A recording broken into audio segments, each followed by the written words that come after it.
Women's Super League is back with a bang, and today sees two of the top four in action. Rhian Skinner's Tottenham against Mark Skinner's Manchester United. We are expecting a lively one, so don't go anywhere. Manchester United, they are up against Tottenham. United have won every single encounter. And the shot driven in is a fabulous one! Oh, it's taken quickly. Oh, that is fabulous! What a wonderful goal! Lucy Stanimore! The big names going toe-to-toe. Russo couldn't sort her feet out. Can she now? Yes, she can! Manchester United have turned it around! And what a save! And that's a terrific save from Mary Earps. Here they come, and they've scored! Wow, Rachel Williams! An extraordinary night for Tottenham.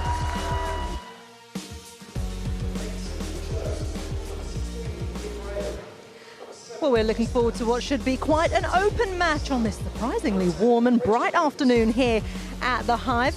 Tottenham arrived a little earlier. Their 100% record in the WSL ended with a 2-1 defeat to Brighton on their last league outing last month, but their impressive start to the season sees the North Londoners fourth in the table.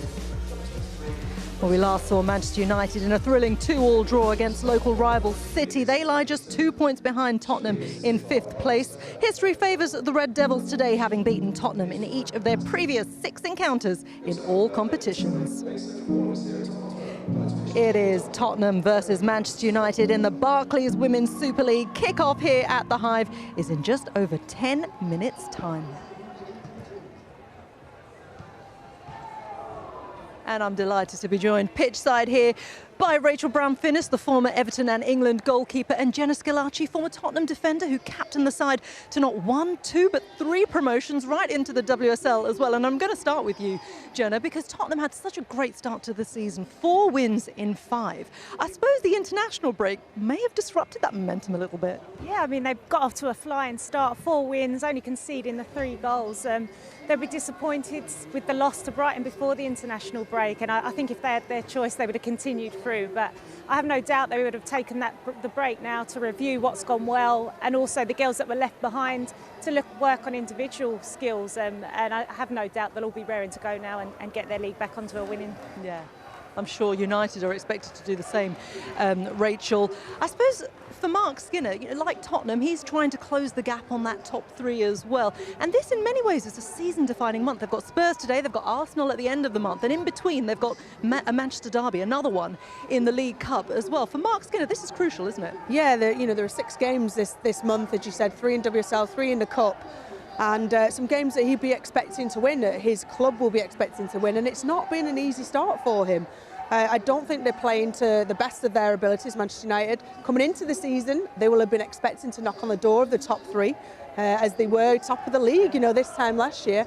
And, they dipped towards the end. And it's a new building process for Mark Skinner, which still, I still think is gathering momentum, let's say.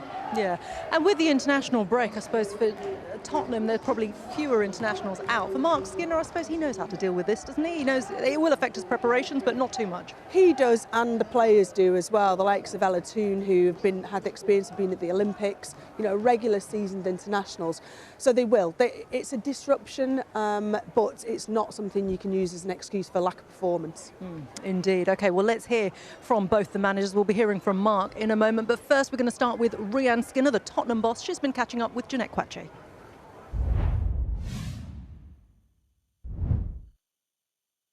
We're really delighted to be back on the pitch again today, and we're looking forward to the game, being back at home.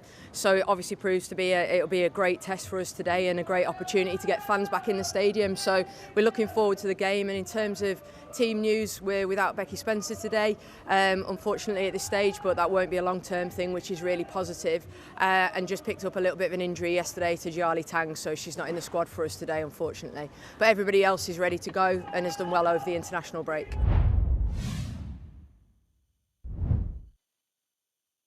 Time off. It gives managers a bit of time, doesn't it, sometimes to really think about the team, tinker it a bit perhaps. What's the team used for today?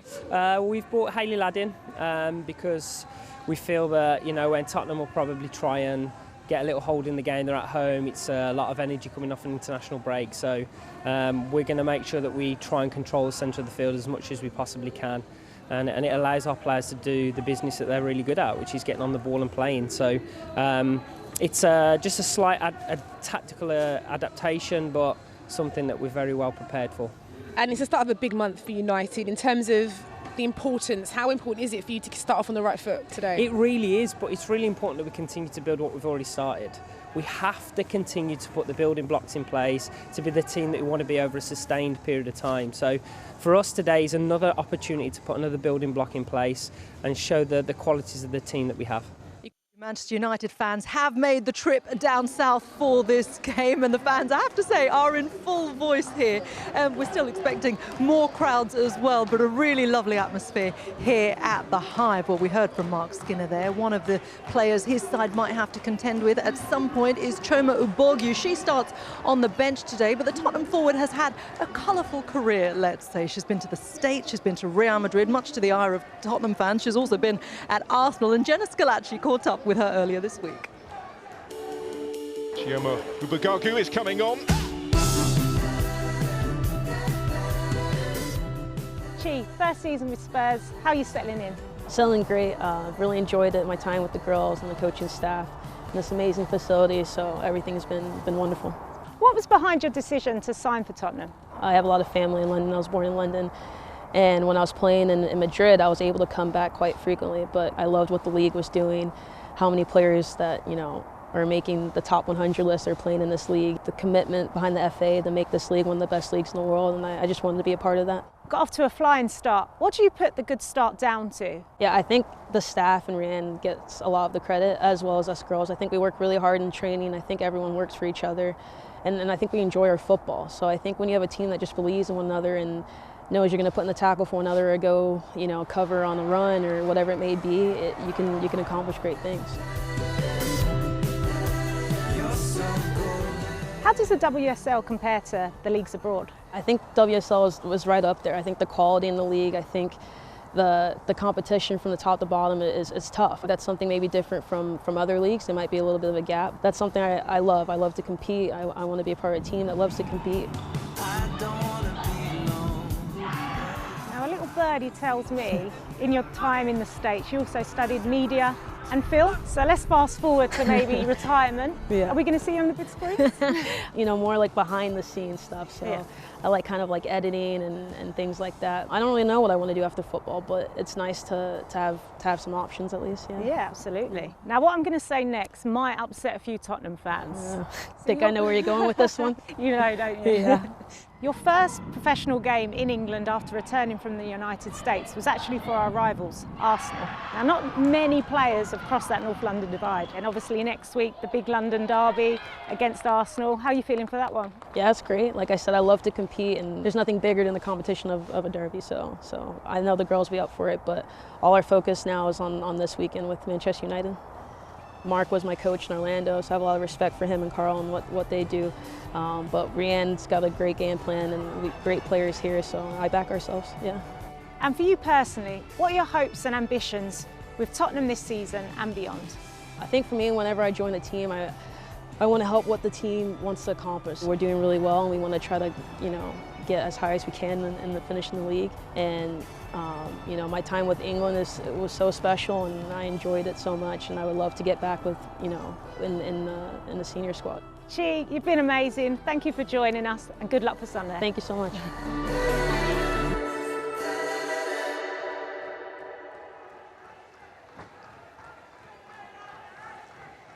Well, she is such a lovely, colourful character, isn't she, Jenna? And I know that you had a really nice time talking to her. And I suppose what's interesting is that she knows Mark Skinner really well, and he will be well aware of the threat that she can possess as an impact player coming off the bench. Yeah, absolutely. I mean, and it says a lot about the squad that Tottenham have got, that we've got players like Chi on the bench that can come on and make a difference. You know, her experience, I know she's just as influential off the pitch as she is on the pitch for this team. So yeah, a great player to be able to bring on. Yeah, absolutely. And for Mark Skinner, I suppose, you know, he'll have his eyes on someone like Ella Toone. She's great in terms of, you know, setting up the patterns of play for the attack. She's been invaluable for them, hasn't she? She's been versatile as well. She's played in that 9 role when Leslie Russo's been injured, and she's played in that 10 role. You can see her in the 10 role dropping a bit deeper. That's what she can do from distance. She's been so key to them with her goals, her assists. She's been able to play that focal point, to be that player in the box, but there's no kind of getting away from technically how clever she is. That's the opening goal of the season for Kirsty Hansen, that Ella Toon in that deep role. And quick thinking here, to link up with Lucy Staniforth in the derby against Manchester City, to claw back something from that game. She's been their go-to player, and when you look, she's only 22, but she's been to the Olympics. She's a senior international with England. You know, she's key to them. Yeah, she's a grafter as well, isn't she? As is Kit Graham for Tottenham. She could be key in terms of getting those goals as well. Yeah, absolutely. I think she's becoming a very, very important player for Tottenham. She's adding goals to her game this season. She's got the ability to carry balls, great feet. And here you see against Man City, this run into the box, the decoy run attracts 3 Man City players. So not only is she brilliant on the ball, she's clever off the ball.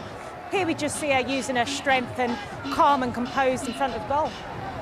What's going to give today, Jenna? What do you think will be the difference between the two sides, apart from whoever scores the most goals, of course? Yeah, absolutely. I think, you know, it's going to be a tough match. I think it's going to be tighter than we're used to between these teams. Tottenham are very defensively solid now. I think today it's whoever wants it more and whoever works as a team more, I think. Would you agree with that, Rachel? I would. I think Rhiannon Skinner's built a really brilliant foundation, been very hard to break down, but can they stop the brilliance of the likes of Ella Toon? We will soon find out. You can see the teams are coming out. The Manchester United fans really enjoying their trip here at the Hive. It's going to be a great game in the warm November sunshine. We hope so anyway. It is 4th against 5th in the women's WSL. And your commentators for this one are the former England and Reading midfielder Farrah Williams. She is alongside Vicky Sparks. Thank you, Reshmin. Good afternoon, everyone. Well, Tottenham may have enjoyed their best ever start to a Women's Super League season, but if they want to keep that going, they will have to make history here this afternoon. Because since reforming their women's side in 2018, Manchester United have never failed to beat Spurs. But then again, Spurs have already pulled off a shock victory over the blue half of Manchester this season, winning 2-1 at City. And that impressive start sees Rhiannon Skinner's side sitting 2 points above United in the table. A win would move either side up to 3rd. A win for Tottenham in particular would underline their early credentials as surprise contenders for those Champions League places. And they make 4 changes from their last league match. The defeat at Brighton that ended their longest ever winning run in the WSL. Number 1 goalkeeper Becky Spencer is out with a minor injury, so Tinja Rika Korpela makes only her 2nd league start. Australia attacker Kaya Simon starts for the first time since mid-September after a hamstring problem. Cho So-hyun makes her 1st league start of the season, and Jess Naz also comes in with Harrop, Ayan and Abogu dropping to the bench. Just the one change for Manchester United from their league draw with rivals Manchester City. Jackie Groenen has picked up an injury with the Netherlands, so Hayley Ladd makes her 1st league start of the season. Kirsty Smith and Martha Thomas are back on the bench after injury. Not ready for a full 90, says Mark Skinner, but could play some part. And Farrah Williams alongside me. And Farrah, when you look at the lineups here, a big moment for Tinja Rika Korpela up against Mark Skinner's Manchester United side. She's a hugely experienced Finland international, but will be tested today by his side that love to spread the goals throughout the team.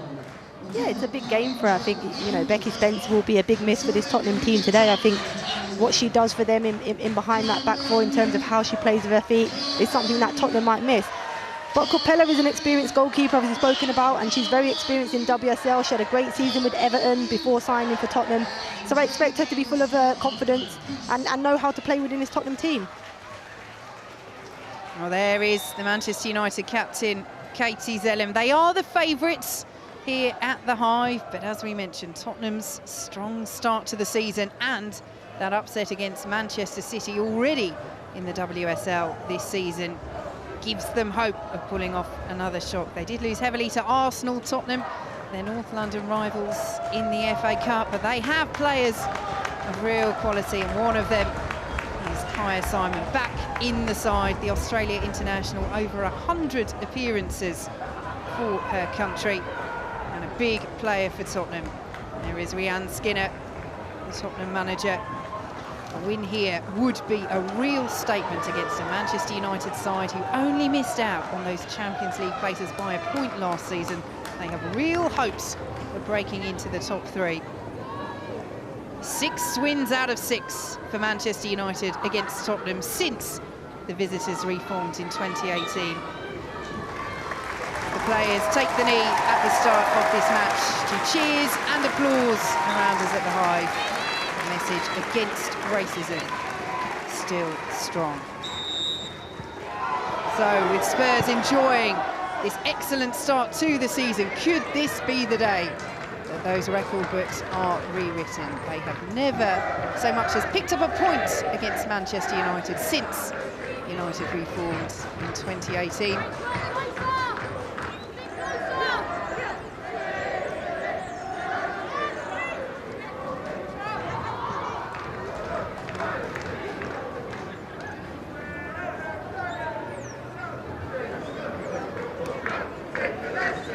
Here's Rhea Percival for Tottenham, slotting in that right-back position. The New Zealand international, her versatility, such a benefit to Tottenham. Plays in central midfield, filling in at right-back. One of their key players, will be so important, that experience against a Manchester United side who have such a plethora of bright attacking talent. And this woman's not shy in getting forward either. Hannah Blundell, after that summer move from Chelsea. Watch out for the overlapping runs that the fullback provides. I think the attributes that Percival has in terms of her defending, I think that's why it's been an easy decision for Rhian Skinner to just slot her in at right back and take care of Leah Golton, who today could be a danger for this Man United team. Sun in the eyes for Mary Earps.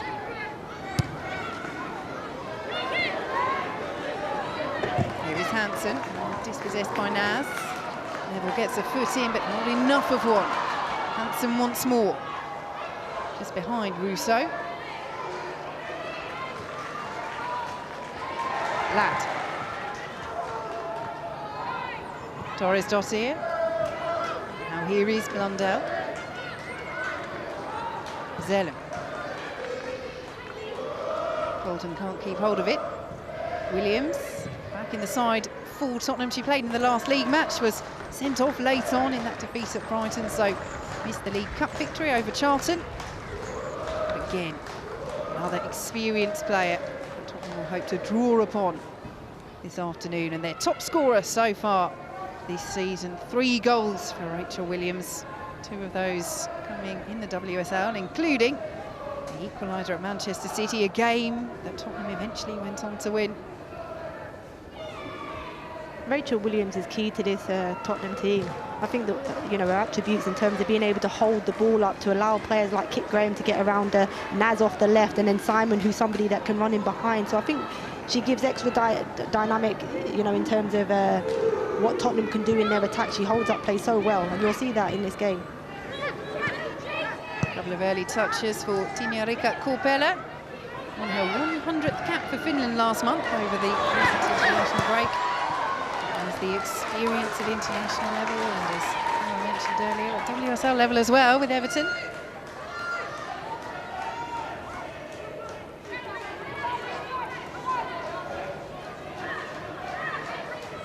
Neville with the throw for Tottenham. Williams flicks on. Miles won't reach it. Williams does well. Batcher there for Manchester United. Dispossessed excellently by Rachel Williams. Here is Naz. That's the physicality that Rachel Williams possesses. I think you can see they're really trying to play off that Tottenham. They're trying to free up the space for Rachel Williams to secure possession for players to get around her. Neville's throw. Looking once more for Williams. Neville to Naz. Earps had to watch that. Sun in her eyes for the England goalkeeper.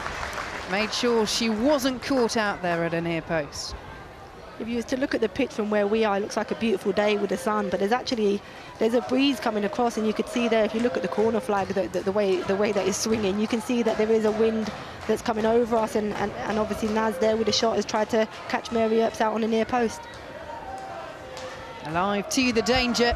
Tottenham looking to fashion more danger from this corner. Difficult one again for Earps to deal with. Hansen will bring it away for Manchester United. Torres Dossier's clearance. Good start this though from Tottenham. Yeah, really good start. And again, Rachel Williams is a threat from set pieces. What Man United won't want too much of in this game is corners coming in, because she got on the end of that. Mary Earps just missed the ball to the back post, and it was Rachel Williams around the back that got the touch on it.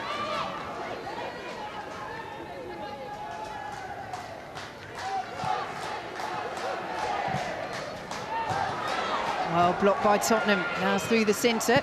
Mannion is there first. Again, it comes straight back at Manchester United. Torres Dossier calmly out to Ladd.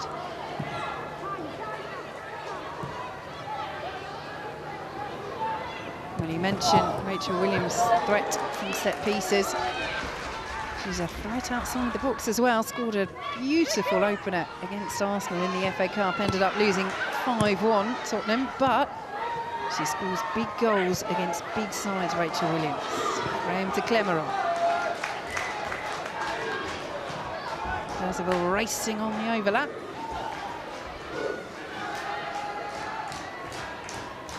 I thought when I saw the team sheet, when I saw Hayley Ladd in that midfield for Manchester United, I thought Mark Skinner put her in the team to help shield the balls that are going to be going into Rachel Williams, because she is so important to this Tottenham team.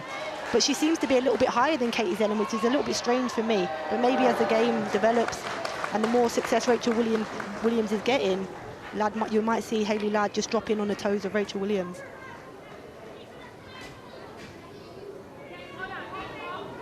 Early discussions on the Manchester United bench, because it's Tottenham who so far have a grip of this game.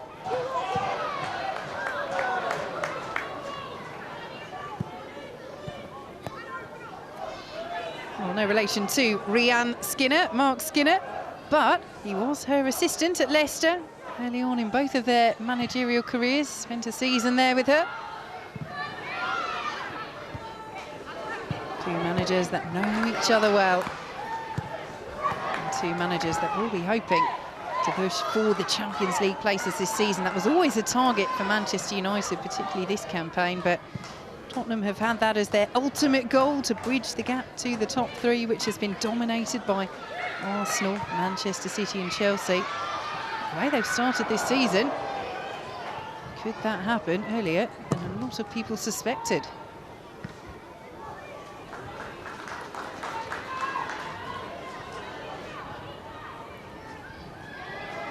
They're looking really comfortable at the moment, Tottenham. I think Man United have yet to get themselves into the game. I think it's important that they try and get Ella Toone into the game, because I think she's the creative player when they go forward. But they're yet to get that front 3-4 into the game in Ella Toone and Galton and Russo. So Tottenham are quite comfortable at the moment. Run the ball back once more. Graham. Here is Naz. Dispossessed by Batia. Away by Mannion. Russo to Toone. First chance we've seen to see the England forward getting forward. Tottenham tidy up.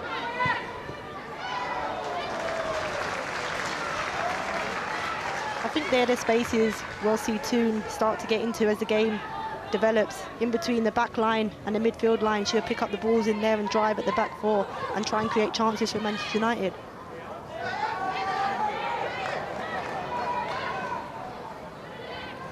Williams, very happy to come deep, a little like Harry Kane on the men's side of things, to get involved in the play. Graham goes down in the collision with Ladd.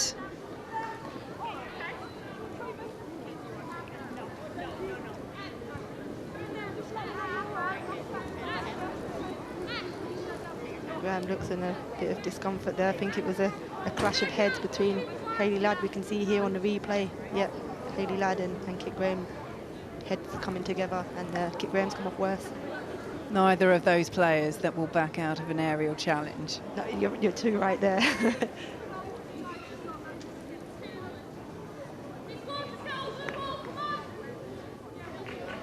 A player that Tottenham won't want to lose in Kit Graham, though, in the early stages. She's key to this Tottenham team, especially when they're in attack. Yes, concern for Rhiannon Skinner, of course, as it is a head injury. They will want and need to make sure that Kit Graham is all right to continue, but worrying signs early on here for Tottenham. And as you say, Farah, she is such a big player for them, Kit Graham. Likewise, as I mentioned in the build-up to the game, Kit Graham for Tottenham is so important, and Ella too, and I think that's where the game potentially could be won for either team. If any of those two players get in the right positions and their teammates are able to find them, I think they're the two players that can cause the most damage.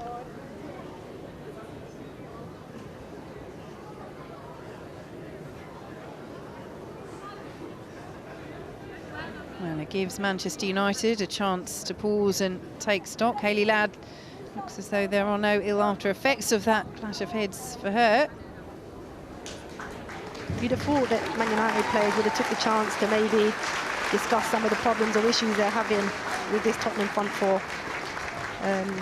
They haven't seemed to have done that, but maybe after the restart here, we might see a difference. A few conversations, but not collectively. Well, it's clearly a painful one for Kit Graham as our referee, Emily Heaslip, gets us back underway. And she is back on. They will be keeping a sharp eye on that, the Tottenham medical staff. Of course, you can't take risks with a head injury. But she feels all right to play on for now. The assessment has been completed. And here is Toon for Manchester United, looking for Galton.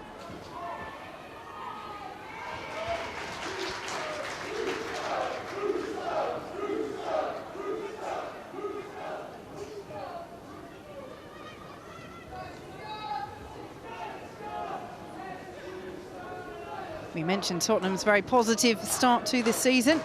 It's been a very decent one for Manchester United as well. 3 wins, 1 draw, 1 defeat in the WSL, but drop points have been against some of the giants of the game. 2-2 against Manchester City, 6-1 at home to Chelsea, and that was a real humbling. But the draw against Manchester City in particular, holding a real element of frustration given how early City went down to 10 players in that match. Georgia Stanway sent off on 35 minutes. The Manchester derby for me was one that you'd have thought Manchester United would have took full advantage of, a weakened Manchester City team down to 10 players, and as you mentioned there, they just wasn't able to take advantage of that, even when they took a 2-1 lead with 10 minutes remaining. Yes, that will be the result that rankles for Mark Skinner, although I'm sure the emotions coming off the heavy defeat by Chelsea, who were just superb on the day.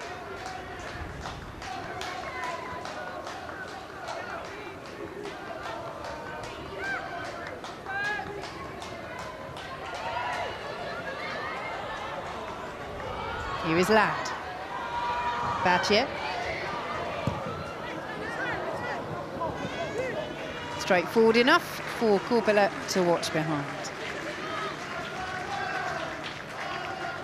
So used to seeing Man United teams under Casey Stoney when they're in, that area of the pitch, get their wide players on the ball, driving 1v1, get themselves into the box, and they seem to not be using their wide players as much in previous games. And for me, they're the players that can create something. Leah Galton out on the left-hand side needs to be more involved in the game for Manchester United. Yes, she is such a threat down that left wing. Galton hasn't seen too much of the play so far.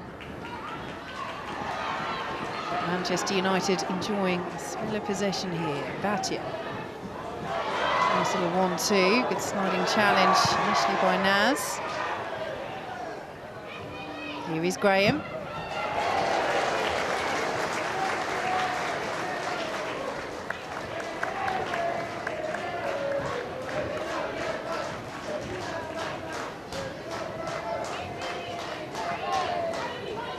Good defensive work there from Jess Naz, helping out her back four.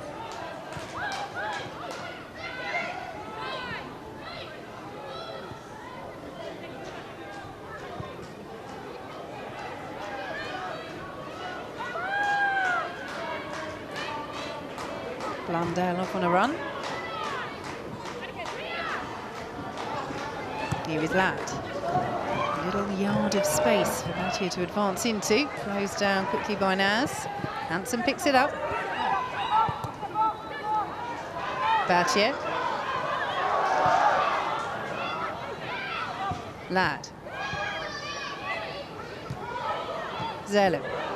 Miscue. Williams using her strength, but the pass wasn't precise. Galton.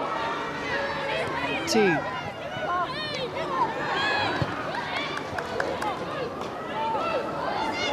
goes Naz for Tottenham against Battier.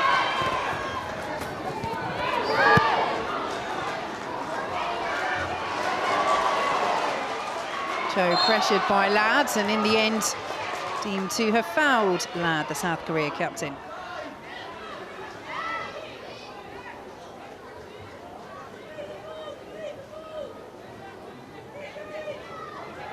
Really good battle here in the midfield with Ladd and Cho.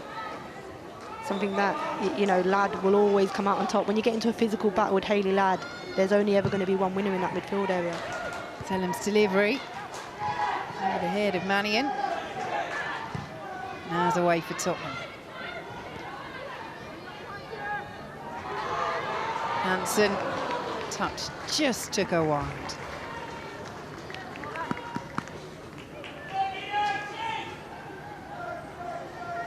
But you can see how Manchester United are trying to use the width of the pitch. Most of the attacks at the moment coming down that right-hand side. Hansen and Battier linking up. Yeah, they're trying to, but I think they're trying to use the width more with the fullbacks as opposed to their wide players in Hansen and Galton. Hansen and Galton are really narrowing off, and if you can see the way in which Tottenham are defending, I think they're trying to be compact and central, and they're really trying to condense the spaces in those central areas. For me, I think Hansen and Galton has to stay wider for longer and really try and, you know, stretch his Tottenham back four and midfield four. Well, it is Mary Earps who's had the only save of note to make in this match. Manchester United free kick on the far side. You can see what Tottenham think of that.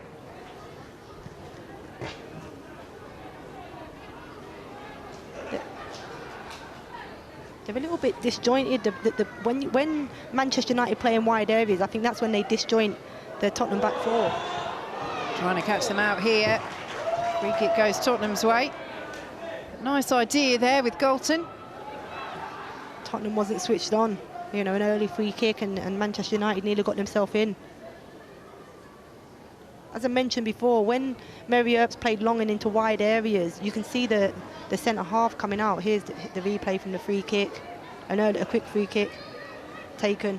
And I think it was Percival that was switched on and managed to clear it up. But as I mentioned, it was Molly Bartrett that then attacks the head in wide areas, and she's just centre half who, you know, for me, you don't want your centre half going out into those areas attacking the ball. So that's where I think Manchester United in wide areas might get a little bit of success if they use it more. Well, she's become a real regular for Tottenham, Molly Bartrett, ever present in all competitions this season. Decent run this by Ashley Neville. Dealt with in the end by Manchester United. Here's Russo. Under real pressure from Zadorsky. Too much pressure.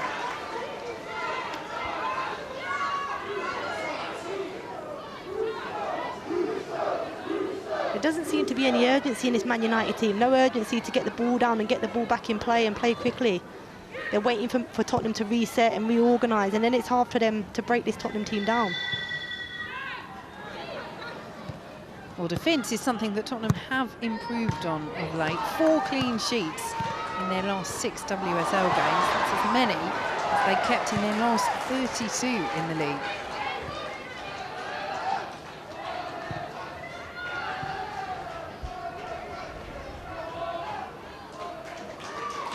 Blundell. Galton.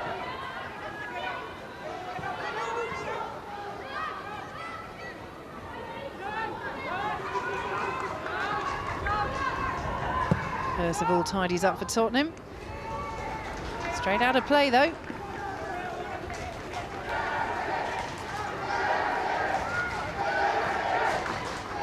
Here is Toon. Well dispossessed. Manchester United will pick it up once more. They are starting to impose themselves in terms of possession, Mark Skinner's side. Russo. Nice turn.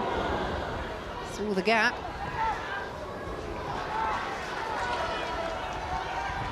Neville. Naz quickly closed down by Hansen. Under real pressure. Naz back to Bartrip.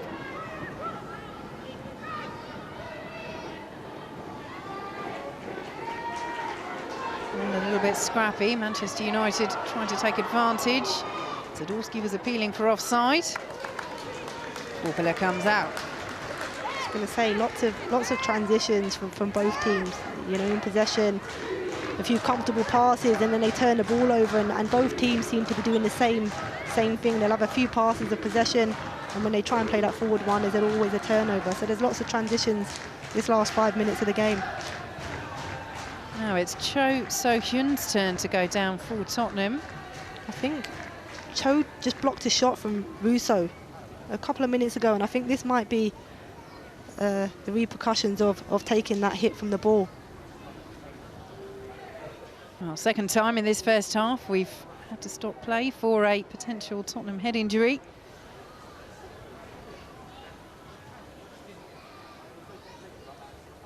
Only made her first start in the last match in the League Cup against Charlton of this season. I think there's the hit, we've just seen it there, the shot from Russo. Powerful one, Powerful one, yeah, and Cho just took it at it's that one just behind the ear, that when it catches you, that hurts you the most.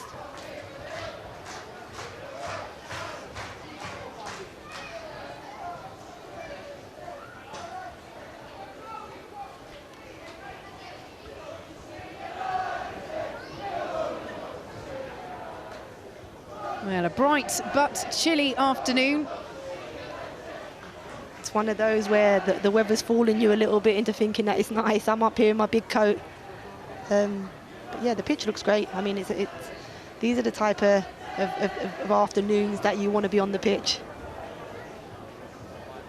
Yes, I can see that desire in you, Farrah Williams, England's most capped player.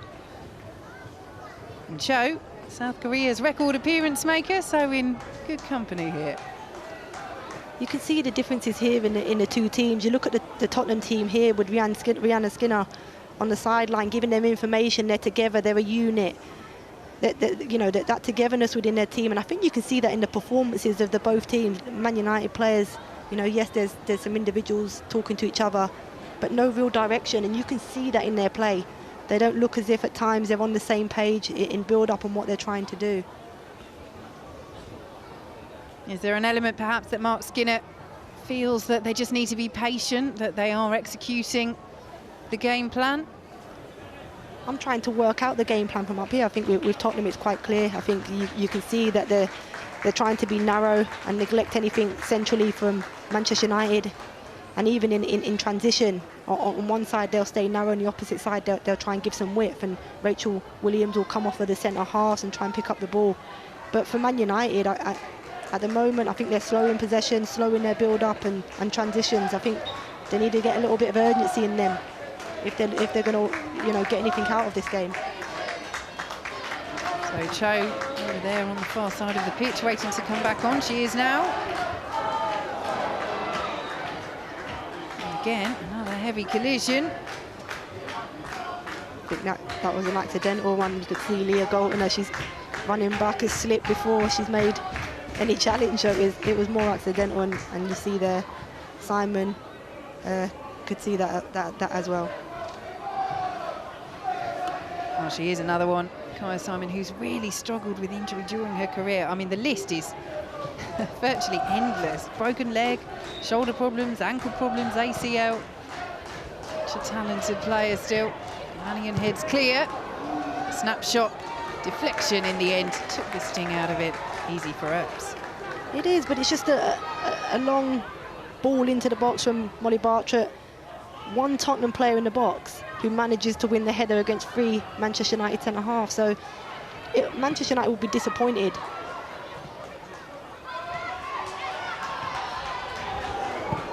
Russo. Looking for Hansen, the ball was there.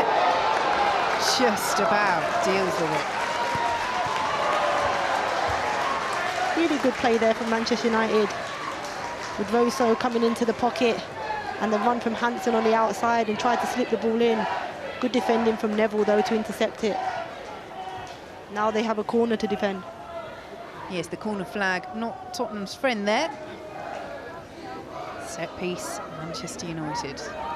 And they have their specialist over it, Katie Zeller.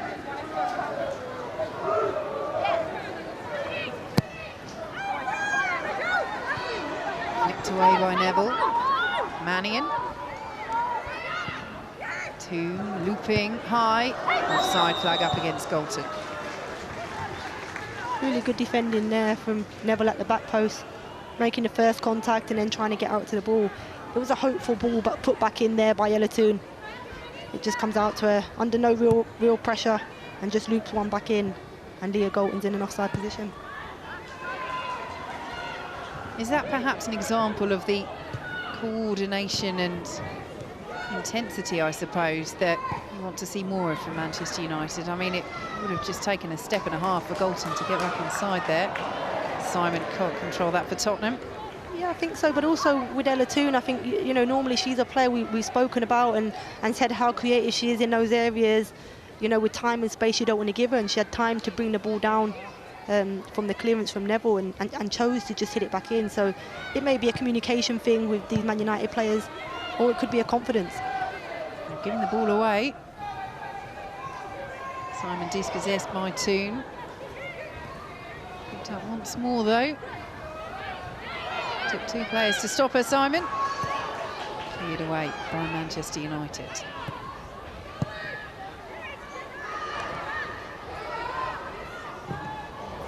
Now one back by Williams. Ladd comes and takes charge for Manchester United. Williams was appealing for the free kick. It was what I was saying about Man United are so slow and lethargic in possession and when they're on the ball, and it was Thomas Dottier there just holding on to the ball, and you can't do that when you have players like Rachel Williams around you. She'll put a press on. I actually thought, as Rach blocked the pass from Thomas Dottier, she pulled her back and it was a free kick on the edge of the box. It'd be interesting to see the replay.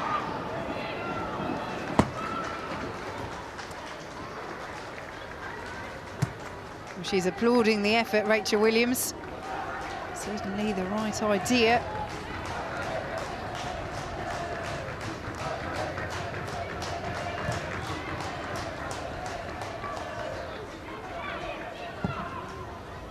I think it was a clear grab from Thomas Dottier. You can see there in the replay. I told you, Rachel Williams put the pressure on. She knew she'd lost the ball and she got away with one there.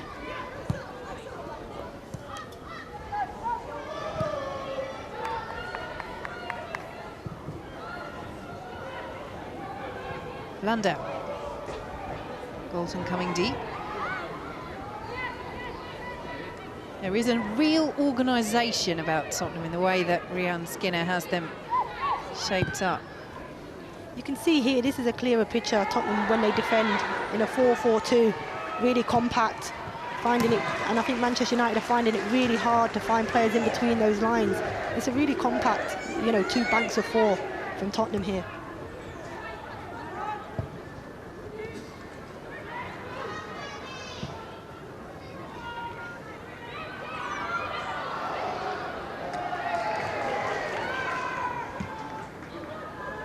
Russo dispossessed by Bartrip.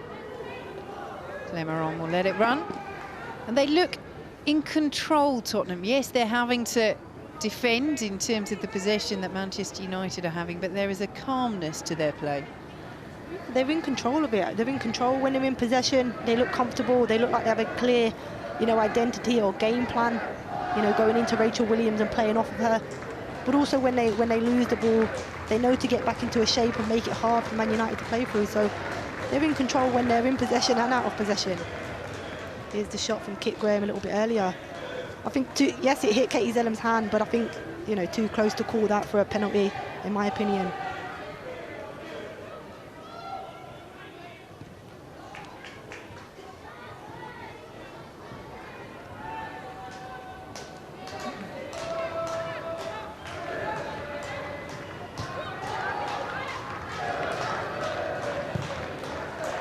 Well, the huge threat for Manchester United this season has been the goal scoring spread throughout the team. 12 goals this season in all competitions, 9 different goal scorers. There are players all over the pitch that can hurt Tottenham if they can find those combinations. But so far, the ones that really have stood out this season amongst that goal-scoring roll call, Ella Toone with 3, Russo with 2. Not seeing too much of the ball. What did Batia do about that? Nothing on that occasion. Yeah, they just can't find ways to get Ella Toone, and she doesn't seem to be able to find a way to get herself into the game. I think in build phase for Manchester United, they certainly can afford to push more, the fullback certainly higher. One of the midfielders, they don't need 2 sitting in the build phase because Tottenham are dropping off and allowing them to have it in that deeper phase.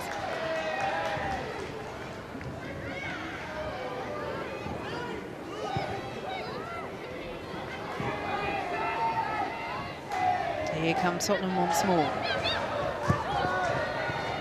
Mannion let it run to Earps.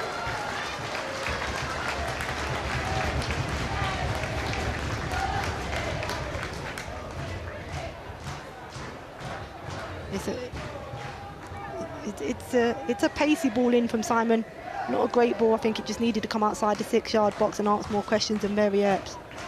But they're getting in the area. They're getting in the right areas, Tottenham, to cause problems for Man United. Well, conversely, goal scoring has been an issue for some time for Tottenham. They've only scored more than once in just one of their last 11 games. That was the 2-0 league win at newly promoted Leicester. But you add to that their defensive improvements, and 1-0 wins are something that they have become rather proficient at. You can see with this organisation of Tottenham why they don't concede goals and why they make it really hard for teams. And I think if you have a good defensive structure and foundation to build on, it's those when you nick a goal, which Tottenham have done in 3 out of the 4 games that they've won 1-0, you've got something to build on.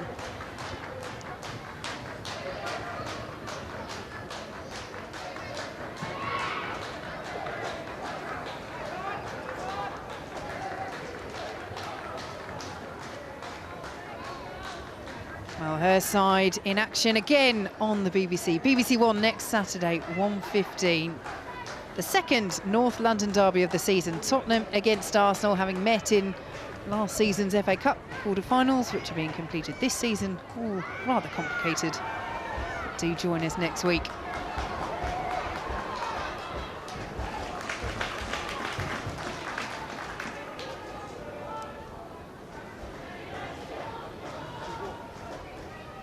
Just over half an hour gone at the Hive, finally poised between 2 sides that know a victory would take them up to 3rd in the WSL.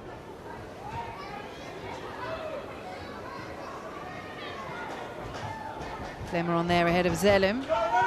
Naz, nicely after Graham. In the end, crowded out of it. But Zellum delaying on the ball. Manchester United, in too many situations, just not quite switched on here. They have it back with Batia. Mannion's clearance, Sadorski is there. Clemeron. The run from Percival. Touch just took it a little too far. Percival almost ended up over the hoardings as well. But that's the vision she has. Yeah, and I really like the work of Clemeron in that midfield for Tottenham. I think, players like Clemeron go unnoticed. I think the work that she does, she's organised out of possession, picks up some really good positions to make it difficult to break them down. But also she's a very comfortable player in possession, and we've just seen there with the vision, first time pass round the corner for an overlap from Percival.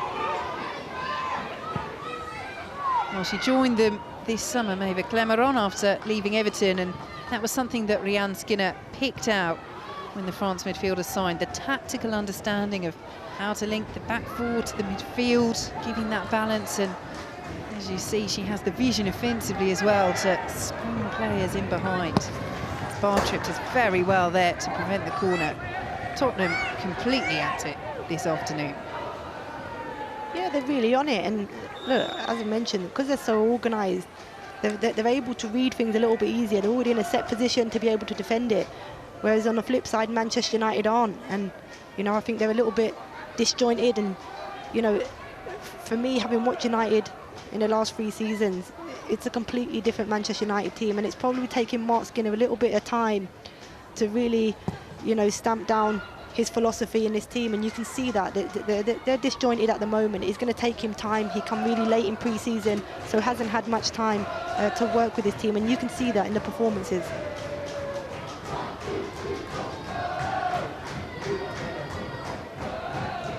Galton. Here is Ladd. Space for Basia. Getting the red shirts forward, Manchester United. Ramos is getting back for Tottenham. Gets a foot in as well.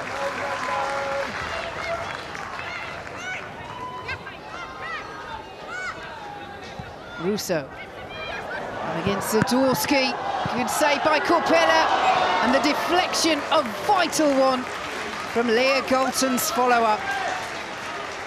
Brilliant work here from Russo, and she's just showing her strength. She just pins Zadorsky here and just rolls her on the inside, and it's a, you know, a near post strike. And Capella, for me, yeah, she's fumbled it back into the, you know, they're not the areas you want to parry balls, and Rachel Brown will tell you that probably at half-time. And then the follow-up from Galton deflects over from Percival. Best chance of the game for Manchester United. Can they fashion another one from this corner as the wind whips up? Tottenham's delivery. Corpella gets something on it. Scramble. Manchester United keep it alive. Torres Dossier up there. And they're all appealing for it. And the referee, Emily Heaslip, not moved. And Tottenham survive.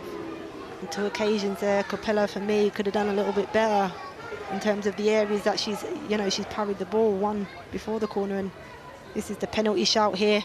Torres Dossier trying to roll Rachel Williams.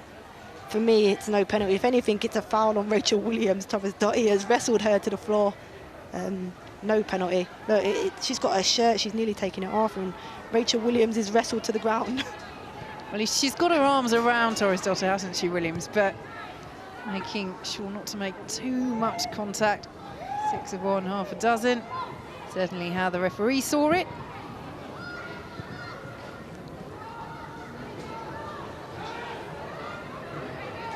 But 37 minutes in,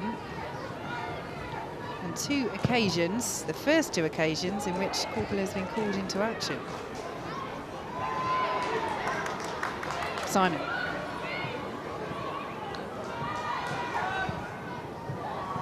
Over the head of Graham.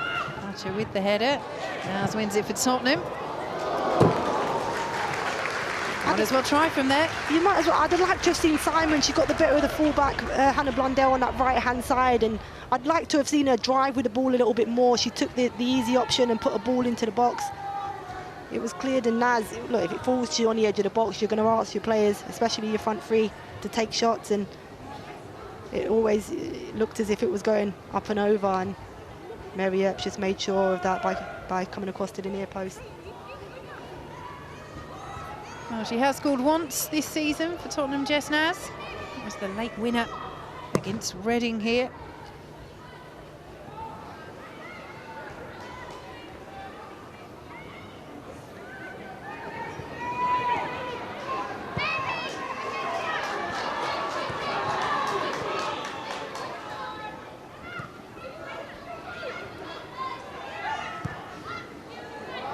Hansen. Not seen her on the ball too much in the last 10 minutes or so. We have seen that from Naz. Putting in a real defensive shift as well as getting forward.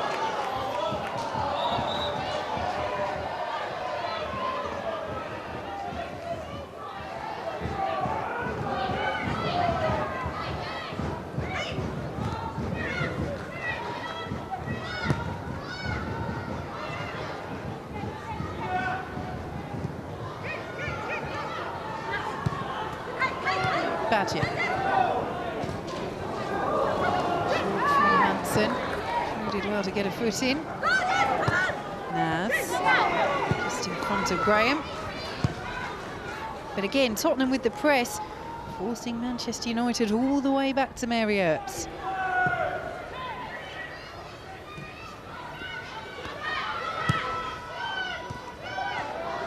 Here is Toon. Hansen steps infield this time. The early ball wasn't a bad decision, not quite the execution. I think you could see it there with Toon in the pocket. Probably the first time she's been in between the two lines and been able to turn, but hasn't recognised it. She's wide here, Ella Toon. Cleared away by Simon, up and under. A little push there on Rachel Williams. Didn't really appeal for it. Now does. And free kick will go Tottenham's way, but first time really we've seen Ella Toon coming out wide. Is that an option for Manchester United, perhaps, just to rotate those positions? I think it could be an option. I think what Manchester United need to do is they're playing with two deep midfielders, and Ella Toon isolated against two sitting midfielders of Tottenham. So maybe one of the midfielders of Manchester United, you know, can push on and join. And I think that's a position that Lucy Staniforth, you know, if it's something that Mark Skinner could be thinking about, is to bring her into the game. She's somebody that can, you know, very creative 10, and it might take a little bit of attraction away from Ella Toon, who at the minute can't find herself in the game. And in the end, the free kick goes Manchester United's way rather than Tottenham's, and this could be a decent opening. We've seen Katie Zellem from this type of distance score goals for Manchester United, so we'll see if she takes the shot on. It would be special. She's capable of it. She does take the shots on. Straight into the Tottenham wall now. And now she's in. Penalised, and now she's in an even better position. Exactly what I was going to say. She's now, you know, gained 4 or 5 yards, a little bit closer to be able to execute something more on goal.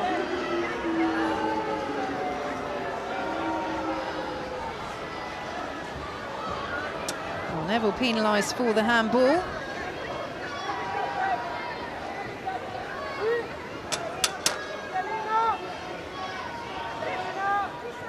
Tottenham employing the draft excluder behind the wall this time. But Zellem very much capable of sticking this one away from here. She is a superb set-piece specialist, the United skipper. From where we're set up here, the wall looks as if it's giving Katie Zellem this near post. So I hope the wall's in the right position, and it's just my angle that's affecting that, because you can see the keeper keeps checking. Corpella keeps checking this side. It looks as if it's wide open. Zellem does go for goal again, straight into the wall. Yeah, it wasn't very well executed there from Katie Zellem. Straight into the wall. Didn't use the wall to bend it round. I thought she would, you know, with Katie Zellem's qualities in those positions, I thought she might have used the wall to bend it round, but she's tried to go on the side that the wall's protecting. And Rachel Williams' turn to take one again for the team. Can't even. I think we'll see here again on the replay what happened to Rachel Williams. Maybe got a whack from her teammate.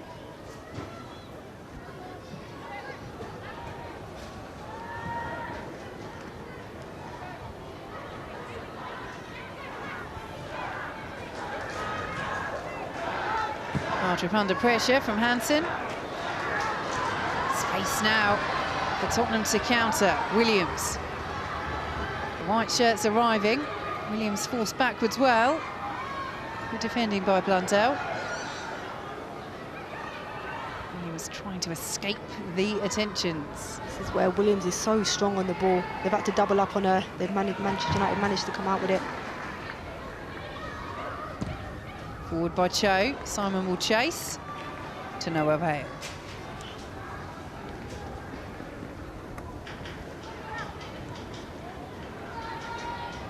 I think because Tottenham defends so deep and so compact in transition in those middle parts of the pitch, they find it really hard to commit bodies forward and get in advance of Man United. It's quite comfortable for Manchester United in that transition period to get bodies back behind the ball. Forward from Bartrip.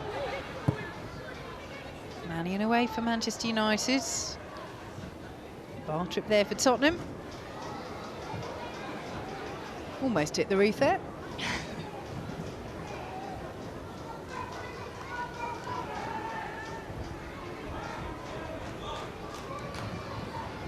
Well, plenty to ponder for Mark Skinner and Manchester United at half-time. Plenty to praise for Rhian Skinner and Tottenham. Percival wins the battle with Russo.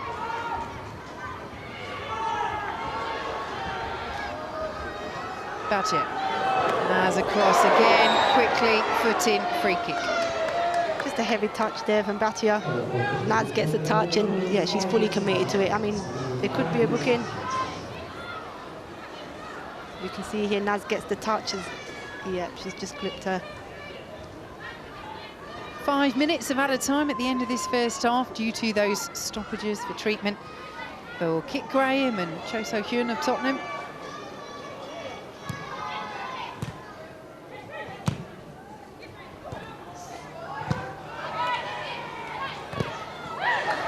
Neville again with the foot in for Tottenham. Neville's a very good defender. I think you can see it in her play. She really enjoys these 1v1 battles. You know, she's coming up against top wide players, and she just really seems to enjoy it. Skill from Russo is superb, and the finish is even better. Manchester United hit the front in injury time at the end of the first half. Well, she's been quiet in this match, Alessia Russo, but that is the quality she has. His side ahead through a goal of pure class. Tottenham 0, Manchester United 1. And this is just a little bit of individual excellence here from Russo. Manages to break the Tottenham back line and drive into the box with the ball and smashes it past Capello in the back of the Tottenham net. Because you can just see here, she just shoves off Neville. As I just spoke about, Neville enjoys the 1v1, but Russo, so strong in this area, shoves her off here, as you can see, and just smashes it. Capello with no chance at the near post in the back of the net. A fantastic finish. And, you know, arguably, Manchester United don't deserve this lead going into the half. But they've got it, and it's precious. Alessia Russo's third goal of the season.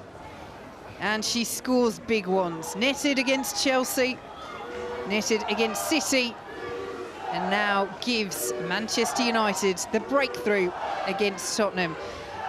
And there are games in which Farah as a player, well, will it change the half-time team talk from Mark Skinner?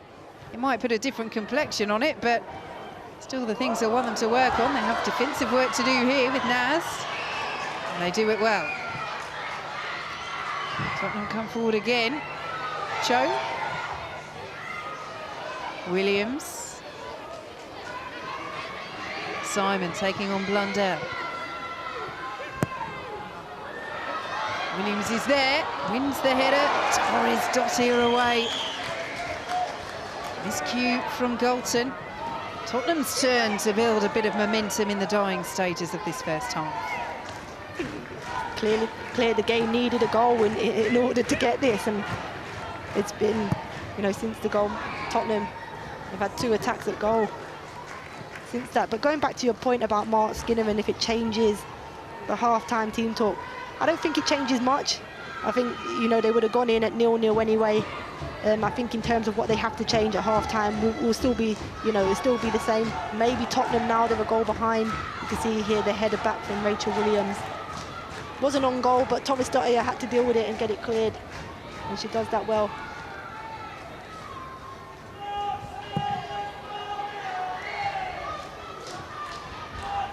Well, they've shown Tottenham they have the players that can cause Manchester United a few problems at the back. But that moment of quality from England's Alessia Russo looks as though it will separate these sides at half-time.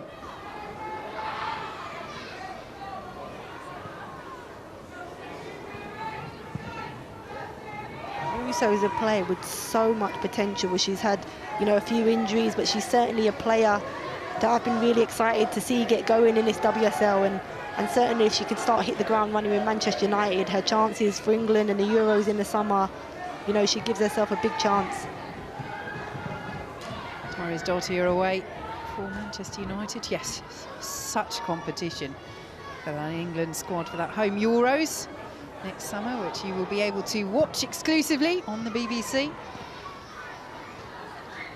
Clément.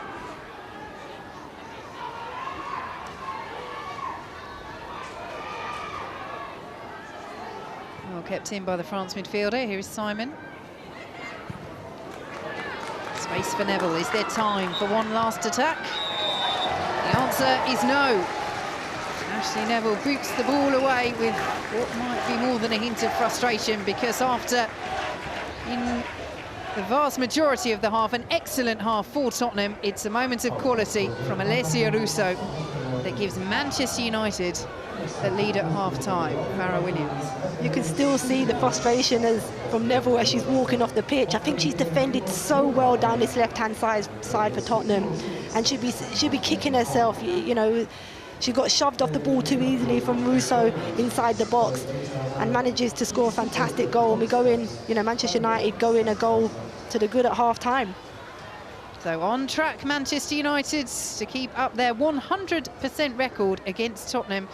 But certainly plenty that we've seen in this first half that shows Tottenham could get back into this half-time at the Hive. Tottenham 0, Manchester United 1.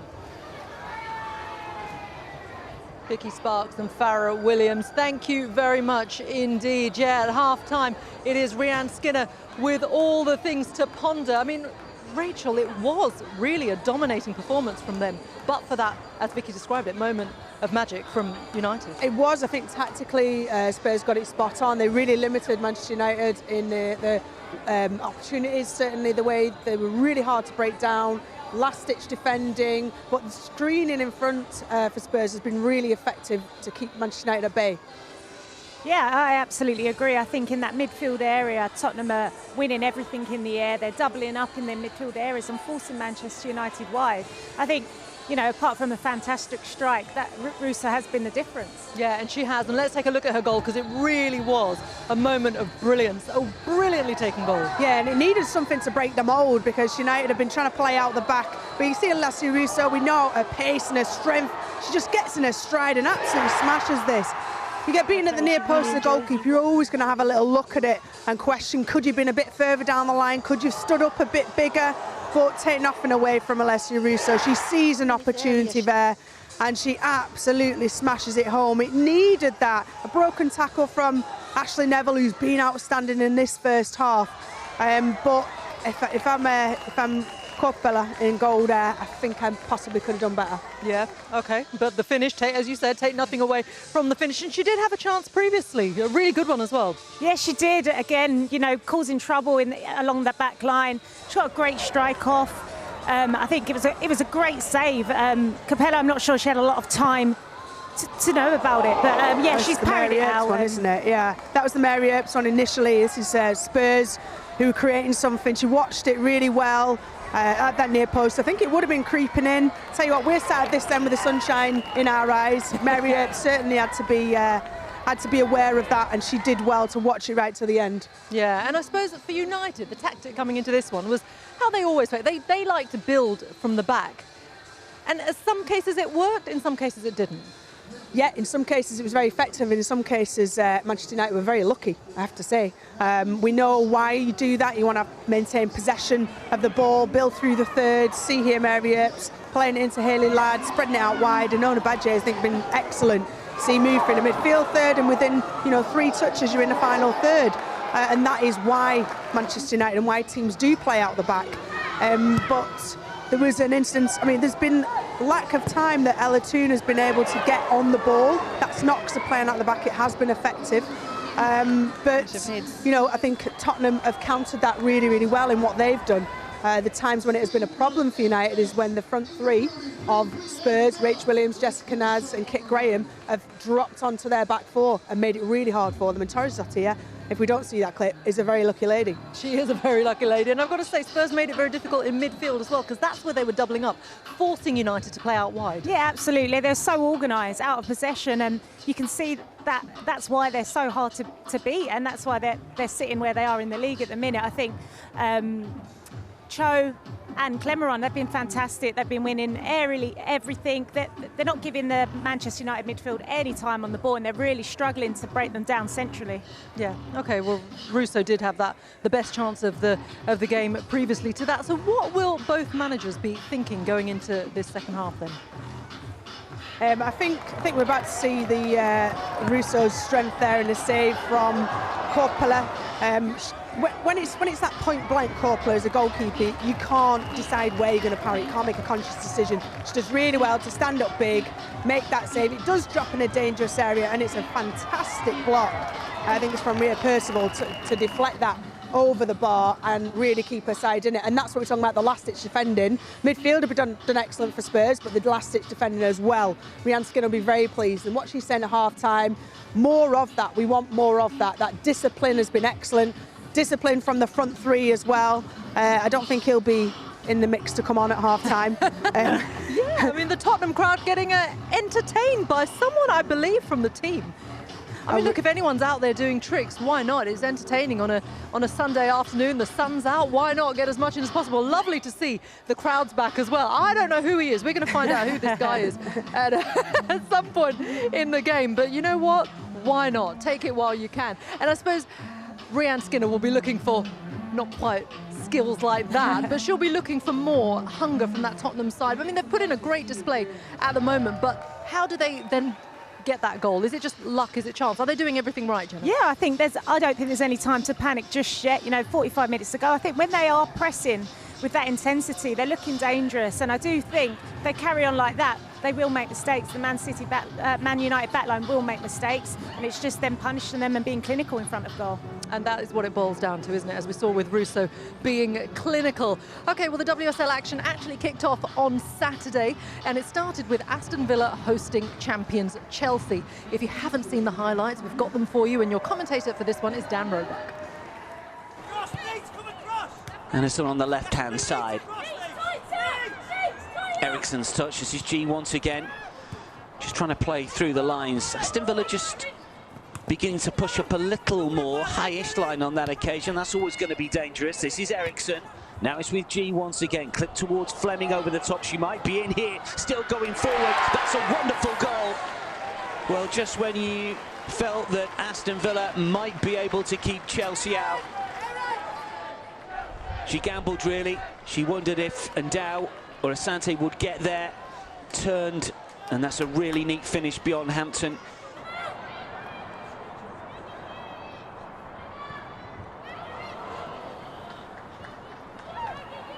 G racing forward, still has it. Good hits off the crossbar. How unlucky.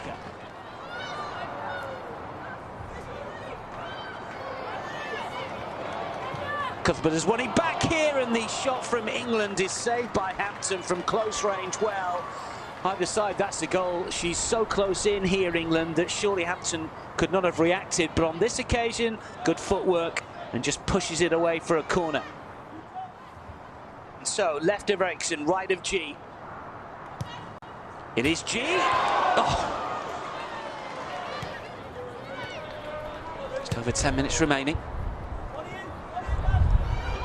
Racing forward over on the right-hand side, does get the cross in here, and the shot is saved by Hampton.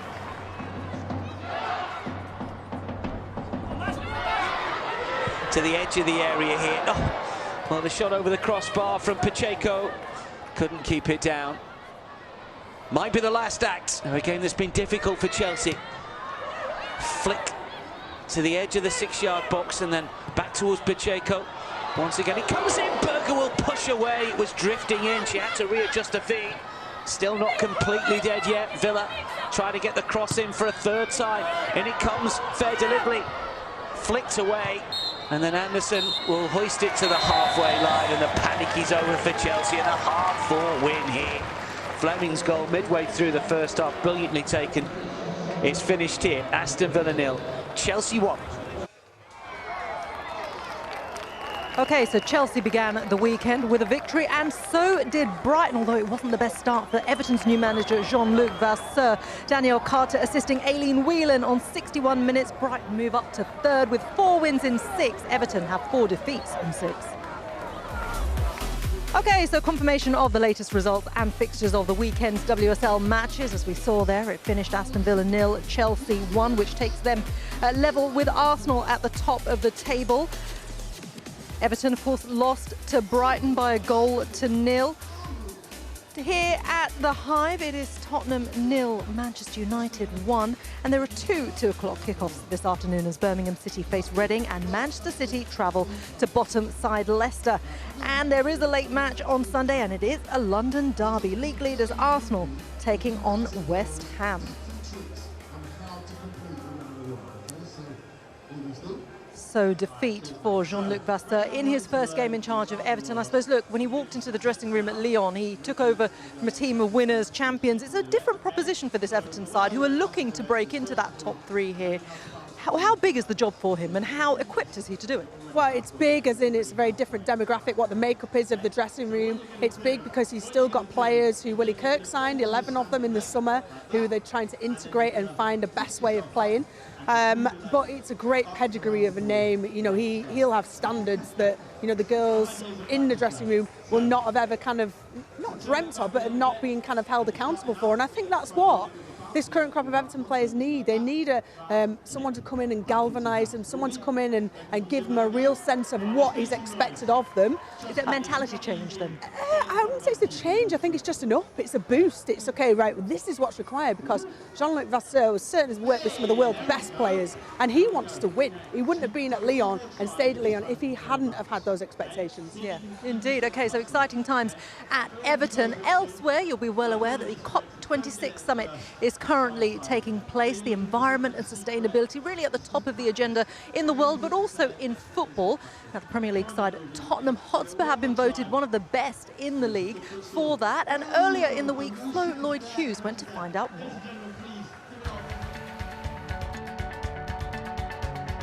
Sustainability has been something that's been part of the club's DNA for many years now. We took part in a campaign called 1010, which was all about reducing carbon emissions by 10%. Obviously, during that time, we built this wonderful facility, which is our training centre, but very much sensitive to the environment here, planting hundreds of new trees, an attenuation pond here, which is a lovely water feature, but also is where all the rainwater and drainage water across the site is reharvested. And an organic kitchen garden, which grows fruit and veg for the players here, the players' restaurant. And then there was obviously our new stadium, and in fact it was in some part built with recycled materials from the old White Hart Lane. The women's team, like the men's team, are obviously a huge part of the club. Keris is very much passionate about litter picking and making a difference there, for example. How important is the issue of sustainability in football to you? I'm a big fan of David Attenborough for one, so just watching the wildlife programmes and seeing, for example, like in the North Pole, how the big icebergs and the glaciers are breaking down and causing water levels to rise. His message really kind of had an impact on me. The litter picking thing started in lockdown. I could go on bike rides to get out and obviously exercise, and even just like going along the canals, there's just so much litter, and it was just like, why are we not looking after our country better? It's disgusting. So I got my Chloria. And have you managed to persuade any of your teammates to get involved? I don't even know if the girls know, so they'll definitely know now. Yeah, so maybe we can have a little group litter pick or something. If I can just influence one person to go and buy a litter picker, then I've done a good job there.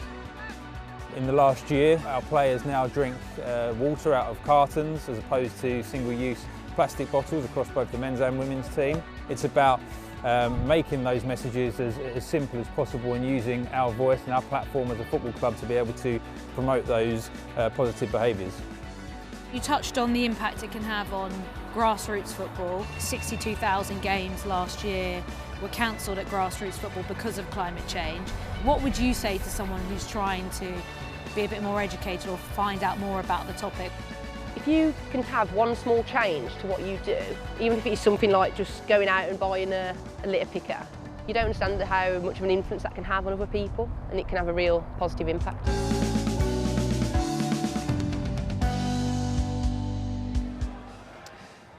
Well, there's plenty more on sport, on sustainability on the BBC Sport website. Tottenham Hotspur leading the way, but here at the Hive they have some work to do. It is Manchester United with the advantage going into the second half. The Women's Super League is back with a bang. Let's have to watch that. Sun in her eyes. Nice little 1-2. Russo against Zadorsky. Good save by Corpella, and the deflection, a vital one. Skill from Russo is superb, and the finish is even better. Okay, well, the sun is still out here at the Hive. Rhian Skinner will be looking for her side to try and claw their way back into this game. They're currently a goal down. The players are out on the pitch, and with that, it's time to rejoin our commentary team for the second half then. The former England and Reading midfielder, Farrah Williams, who's alongside Vicky Sparks. Thank you, Reshmin. Well, Rhian Skinner, the Tottenham manager, has promised that they will always keep battling against Manchester United. And it is an uphill battle in this second half because of that piece of quality from that woman there, Alessia Russo. First half injury time. Goal of the highest calibre. Here is a player with real calibre as well. Coming on for Tottenham. Chioma Abogu.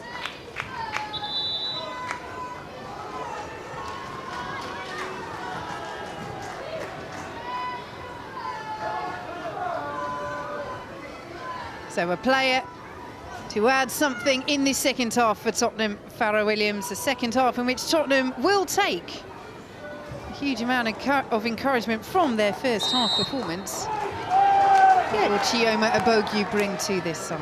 I think it's a positive substitution for Tottenham in bringing on Abogu. I think, you know, she's certainly a dynamic player, a front-footed player, a player that, you know, likes to drive at fullbacks on this wide left-hand side. And I think you might see a switch in formation here for Tottenham. Manchester United looking to add to their advantage early on. Galton with the header. And again, that intensity and that intent we're seeing right from the off here against Tottenham. Yeah, I mean, it's a good delivery in. One that Tottenham you'd expect to be comfortable with. But you can see from the setup now, I said you thought Tottenham might change their formation. It looks as if they might have gone to a 4-4-2, or certainly put Simon in that central position. And Manchester United who are starting brightly. Corpella in this half having to deal with that sunshine in her eyes, and in the end, relatively straightforward save there for the Tottenham goalkeeper, starting in place of their regular #1, Becky Spencer, who's injured for this one. Nothing she could have done about the Russo goal in the first half. I'm not a goalkeeping expert. We'll have to ask Rachel Brown that one, but I certainly thought the pace in which Russo struck that ball with was too fast for her at the near post, and she couldn't do anything with it. Zadorsky away for Tottenham. Here is Neville. He had such an impressive first half. Majority of it for Tottenham, but was robbed by Russo for the goal.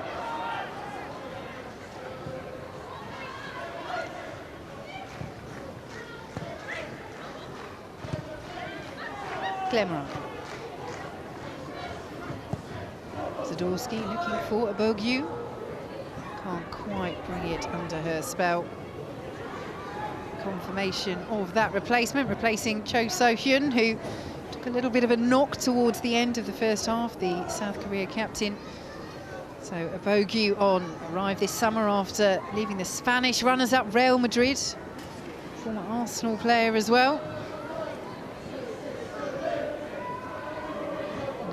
International too. 3 caps for the national side. Still awaiting her first Tottenham goal.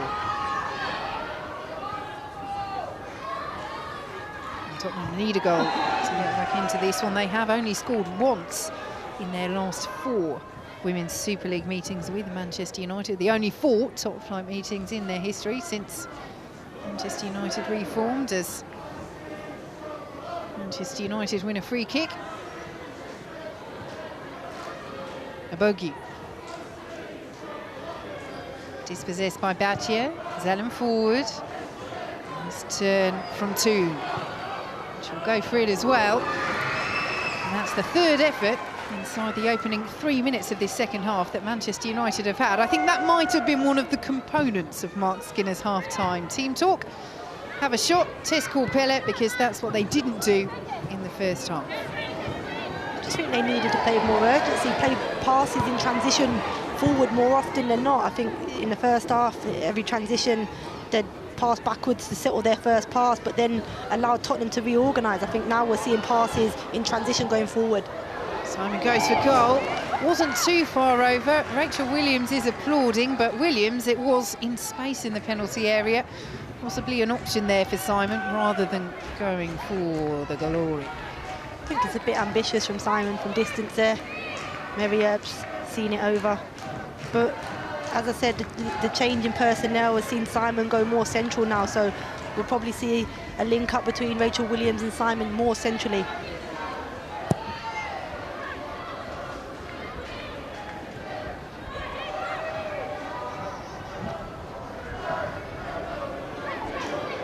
Losing out to Russo. Looking for Galton, who does well to get there ahead of Percival. Here is Toon, the runners are there for Manchester United. Corpella makes the save and gathers. Hanson with the effort, Galton not quite close enough to snaffle up the rebound. Yeah, and it's a through ball from Ella Toon, and it's a run from Hanson from out to in. Splits between the two Tottenham centre-halves and gets a chance at goal, but again it's another half chance from distance and quite comfortable for Corpella to save. But it's the pace with which they're getting forward, Manchester United. Yes, they sent the red shirts forward in the first half, but as you mentioned, Farah, there is sometimes a lack of urgency. They really are on their bikes immediately the moment they sense there could be an attacking opportunity. I just think they were really negative in the first half of their passes, a lot of backward passes. Now they are trying to look forward a little bit more, but they've got the wind against them, and you can see even through Mary Earps' kick there as she tries to go long, the wind's holding up and it's not quite getting anywhere near the halfway line, so for players to judge the aerial balls is a little bit difficult. Here is Neville.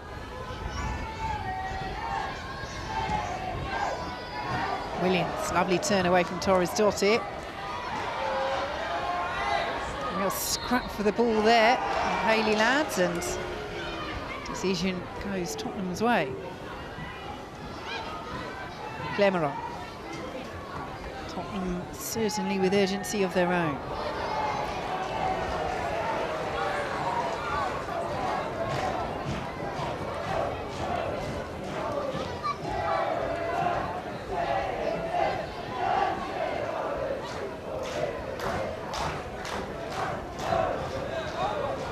Already in this early stage for Rianne Skinner.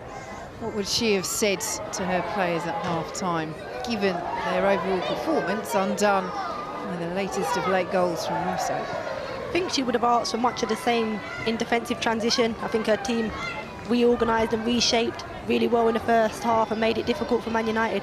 I think they just, in attack, needed to commit more bodies forward in transition, because we saw at times when Simon in transition in the final third had no one to play a cross into the box, where Rachel Williams had come deep to link play. They ended up with nobody in advance, so I think she'll just encourage more bodies going forward. I think defensively they've been very good.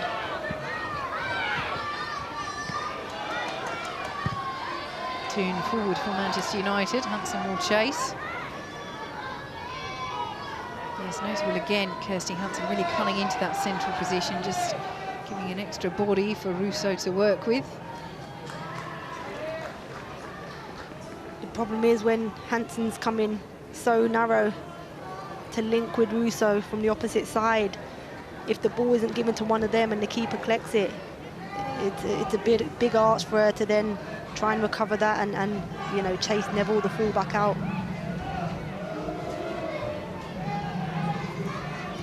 Calmly done by Clemeron. Manchester United win it back though. Here is Hanson. Zadorski back there. Manchester United. Tottenham captain not too happy with that. Gold medalist with Canada in Tokyo 2020, Shalina Zadorsky. I think really good strength shown here from Hansen. Just shields the ball out and wins her team a corner. Another dangerous position for Man United.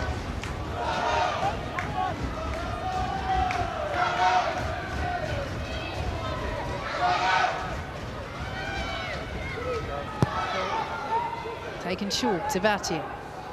Well challenged by Nance. Batia still has it. Zellem. Forward. Almost a miscue, and Williams and Korpela between them. I'm not convinced about what they should do. Williams putting that out as much to keep it safe as to make sure there was no lasting injury to her teammate. Looks as if Rachel Williams thought that Molly Bartlett was seriously injured. Oh, sorry, Zadorsky was seriously injured there with her head. So, you know, she took the right decision in getting the ball out of play, but has now conceded a corner. So it'd be interesting if Manchester United, you know, return the pass back to Tottenham as they was in comfortable possession, you know, when that happened, or they will take the corner and set up an attack. What's your money on? Look, if I was playing, I'm taking a corner, and because for Rachel Williams, she had more than enough time to kick it out for a throw-in. So I'm sure Man United won't give the ball back and will take the corner, but you can see the conversation here between Rachel Williams and Katie Zellem. Maybe Rachel Williams is asking for it. We'll see. What would you do? What would the neutral do, or what would they want? Wow, indeed. It's a talking point, though, isn't it? I mean, I think you're right that she had the option to clear it out for a throw, and in that case, Manchester United might feel slightly better, but she's also clearing it out because they're under real pressure. Mannion's closing her down. They do get themselves into a mix-up at the back, and that's it. When it's not your regular #1 goalkeeper, you don't quite have those lines of communication through experience and through practice.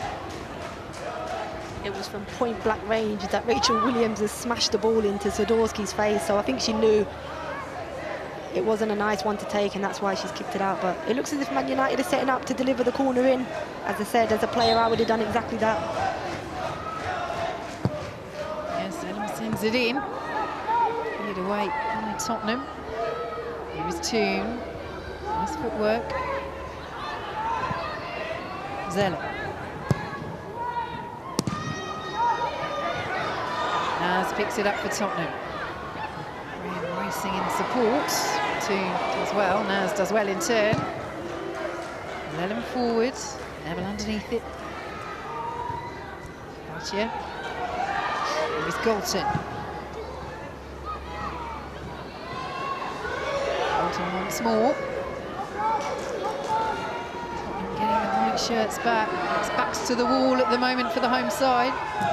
Russo blocks, will spin kindly. Over by Galton, took a deflection, another Manchester United corner. Yeah, it's come from Naz inside the midfield area. She had time to take the ball and drive forward, and she loses it centrally, which allows Manchester United to go on the attack. And I mean, it's a great block here from Zadorsky, from the strike from Galton. Pressure building from Manchester United. Zellem's delivery all the way over.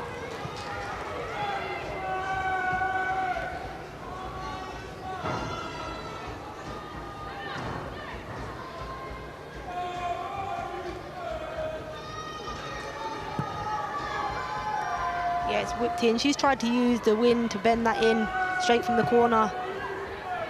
Luckily for Tottenham, it's gone over the crossbar.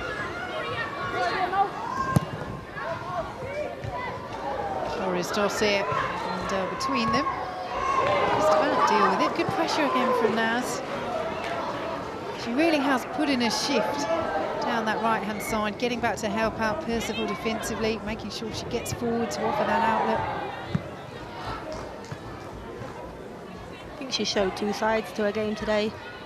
You know, she's shown that she can defend and double up with her fullbacks, Percival and Neville, when she was on the opposite side. But also going forward, she's been a threat for Tottenham.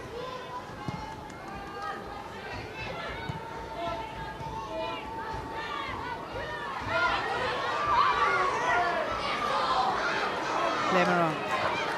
Excellent strength from the France midfielder. Can't make the most of it. Showed great composure there, Clemeron in the middle of the park against Katie Zellum, and just rolls her into a good area. She probably wanted to foul. You can see there with the tackle she's just put in, she's probably annoyed at the fact she didn't get the foul moments before, and has put a tackle back in on Katie Zellum, and rightly given a free kick against. You see here, really late, doesn't get anything on the ball, and Katie Zellum wins a free kick for Manchester United. Perhaps a little fortunate not to get further punishment there.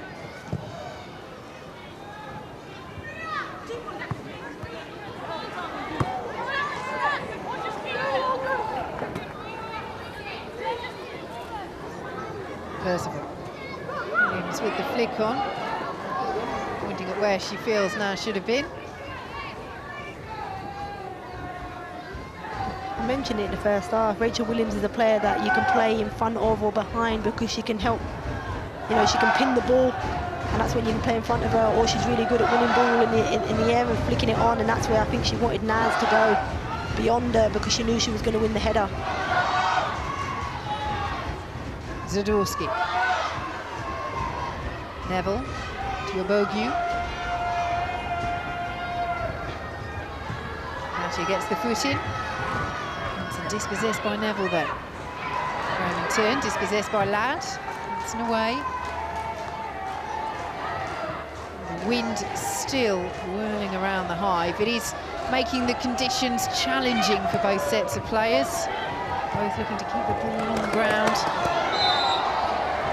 Offside against Tottenham.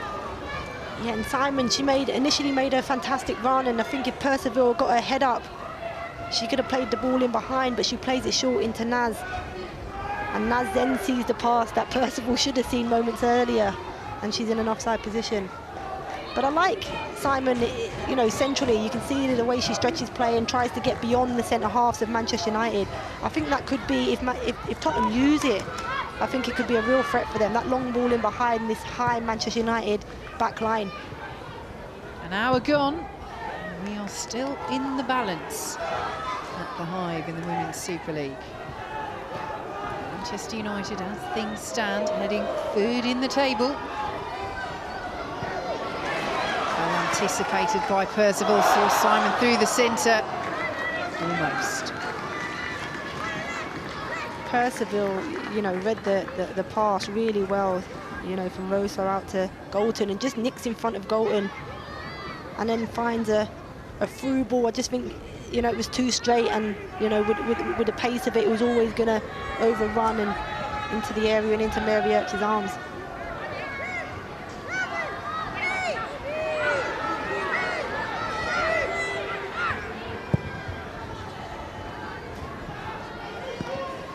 Percival sandwiched between Russo and Galton. Tottenham come away with it. Here is Graham.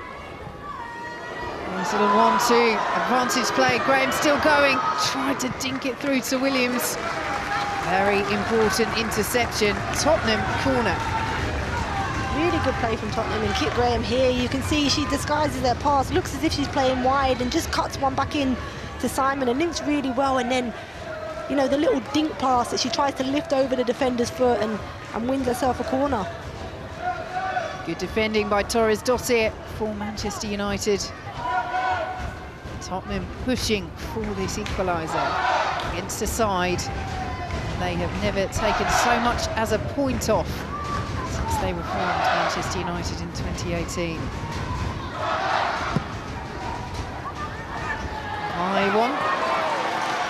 Potentially a difficult one, but not in the end for Mary Earps.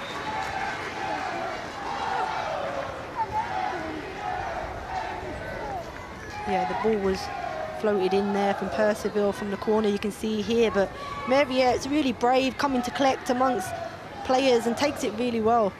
I know, having played with Mary Earps, this is something that she worked on quite regularly. She used to work on, you know, collecting balls from crosses, so a similar example of that, and she's very comfortable in doing it. I think she's probably landed a little bit awkwardly, you know, on her landing in trying to secure the ball in her hands. Looks in a bit of discomfort there. Will he be more pleased, Mark Skinner, from what he's seeing from his side in the second half? He's called them over to have a chat, which is what you mentioned in the first half. They didn't do at the first stoppage they had. Yeah, and seeing this, you can also see the difference between the first half and the second half. They look more together here. They look more like they know what they're doing. They look like they've got clearer messages. They've certainly come out in this second half with more urgency. But I think the change in personnel for Tottenham has disrupted them a little bit. I think, you know, we're putting Kit Graham a little bit deeper. Her defensive duties. She's somebody that, you know, she's an attack-minded player. So I think in transition, where they were so secure in the first half, Tottenham, they're not as secure. We're just looking at Russo's goal again here, which separates the team, and a fantastic finish. One that should be really pleased with. Well, as you say, she had such a rough time last season, Alessia Russo. With injury, arrived at Manchester United last summer, started really well, 3 goals in her first 4 WSL games, but then picked up a hamstring injury, missed most of last season. Now on 3 goals already this season for Manchester United. England international will be looking to impress Serena Wiegmann, as so many of these players will.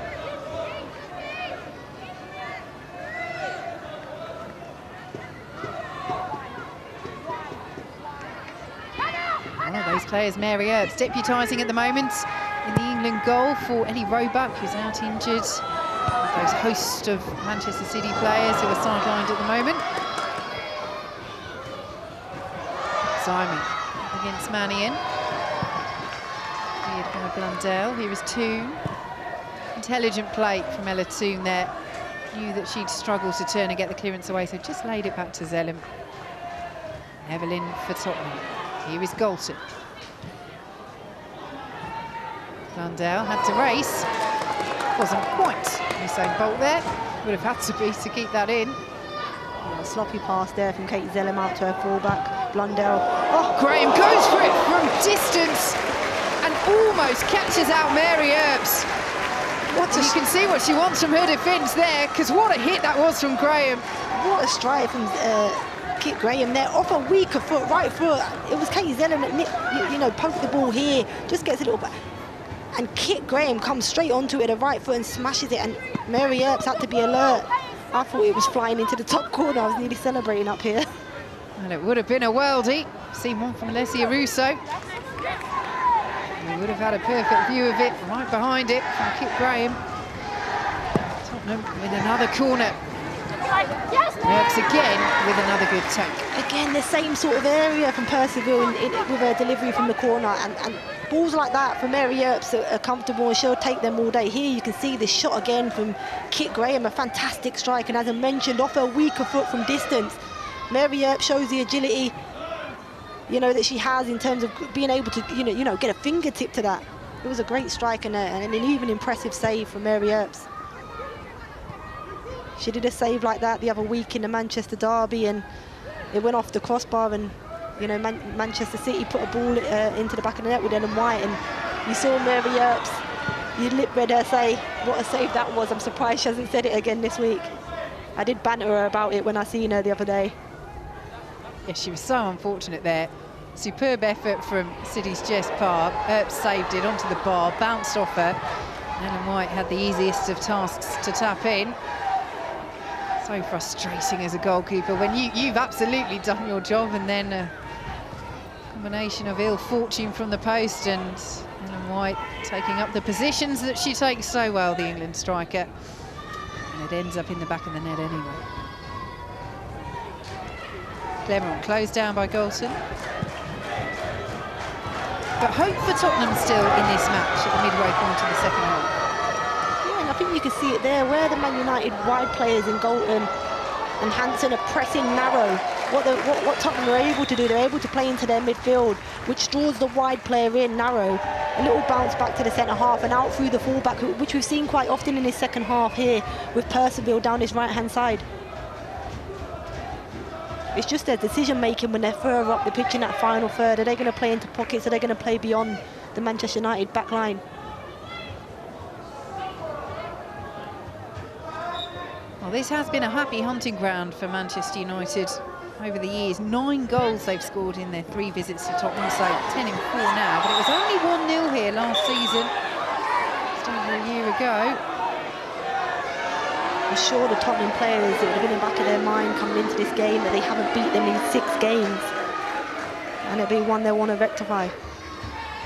With Percival there getting booked for a tackle on Russo. Russo here just rolls she rolls Molly Bartlett here, and I think Percival, you know, gives away a clever free kick on the halfway line, which you'd ask from your back line if they were beaten. His first yellow card of the game going to Tottenham's Ria Percival.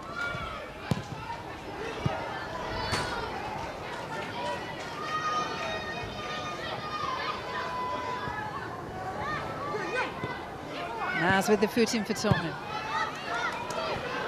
Williams will chase. Torres Dottir had 1 but 2 looks over her shoulder. He's got a foot in. Torres Dottir just about gets it to Mannion, and Manchester United should clear. But again, superb play that from Rachel Williams.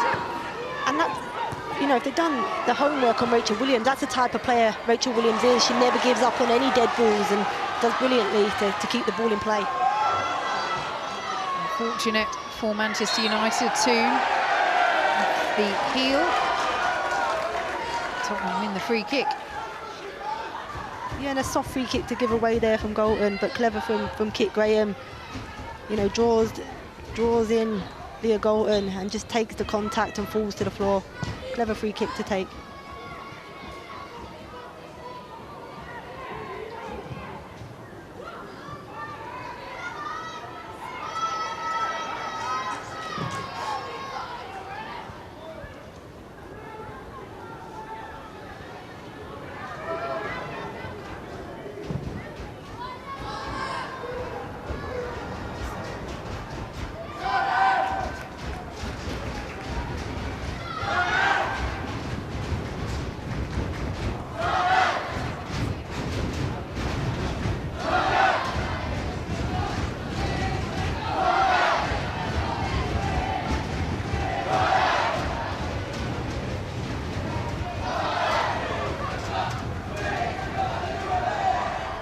Boucher with the throw for Manchester United. Here is Russo. To feed it through to Golton.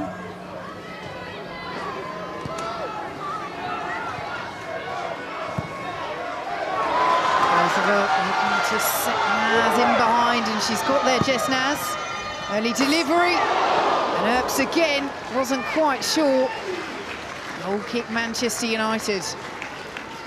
Right idea from Tottenham here. Percival into the channel for Naz to chase in behind Hannah Blundell, and it was a cross shot.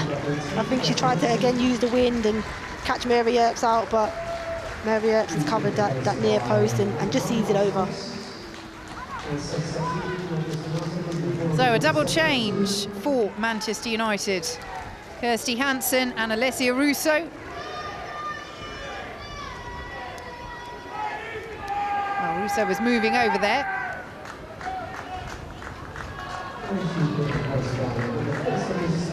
It is in fact Ella Toon who makes way for Lucy Staniforth, another player that you know very well, Farah.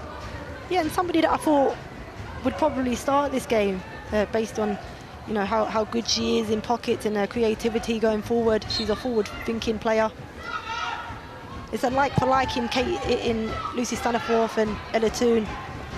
And we've just seen Russo go out to the right-hand side and Martha Thomas go in the 9 position.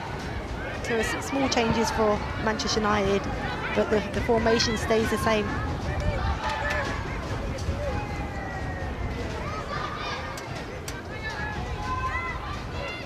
And a quiet afternoon, we have to say, for Ella Toon. Yeah, and I think that's probably the reason why she's seen herself taken off. She wasn't able to find her way into the game. I think he gave her enough time, 70 minutes. You can see her here. She looks a little bit disappointed. She's somebody that's been able to impact games so much for Manchester United this season. And as you mentioned there, today has been a little bit quiet for them.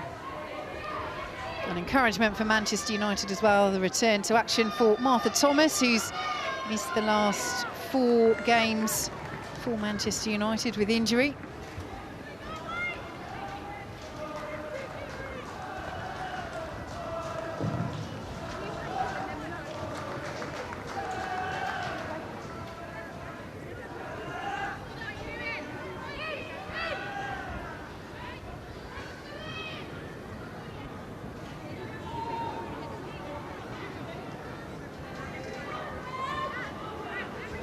Mary Earps just starting to take her time over these goal kicks for Manchester United, with the slender advantage still.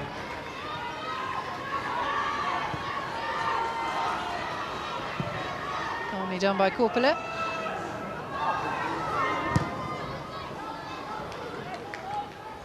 Brilliant cross-field ball there from Molly Barchett. These are the areas you want to find Kit Graham in here. Forward from Clemeron, away by Zellem.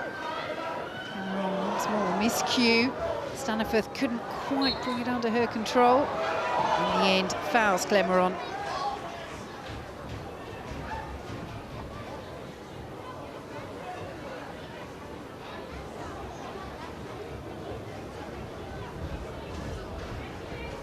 I think you can see it's the wind, especially when the ball's in the air. Lucy Staniforth just misjudged the flight, and her first touch took the ball away, and then she's had to draw the foul. So Tottenham's turn to make the double change. She has absolutely run herself into the ground there. Jess Naz. Kit Graham also making way.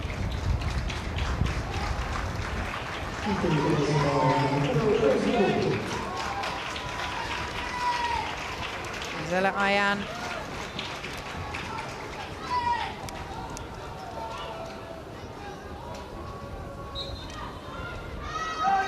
Josie Green, the two players coming on for Tottenham.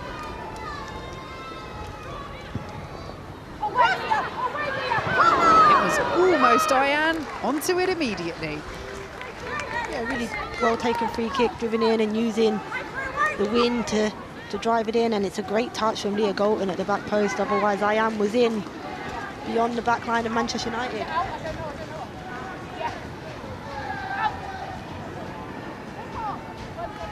Tottenham corner. Josie Green with the delivery. Headed back in, straight into the arms of Mary Earps.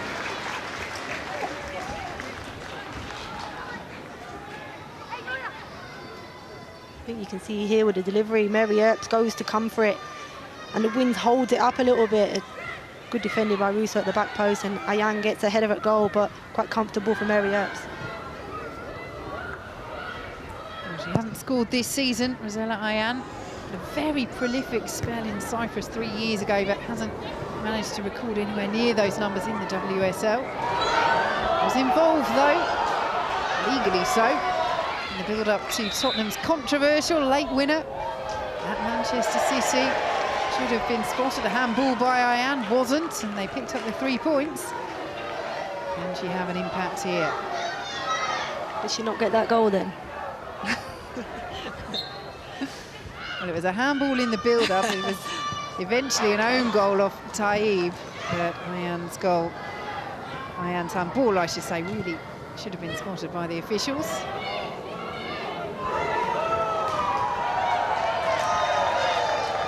So confirmation, Hannah Blundell picking up a yellow card for her involvement in that incident.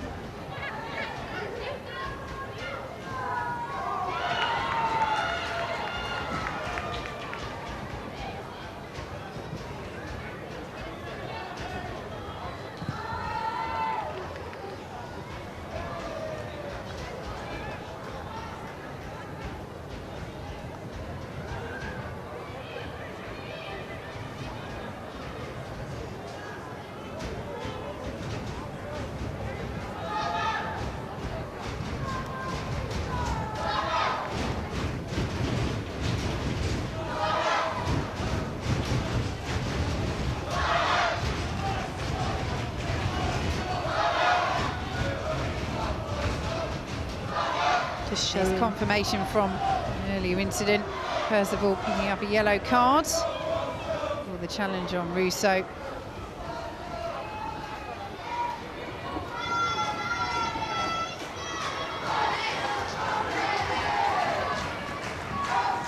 Which also led to a booking for Kyah Simon of Tottenham.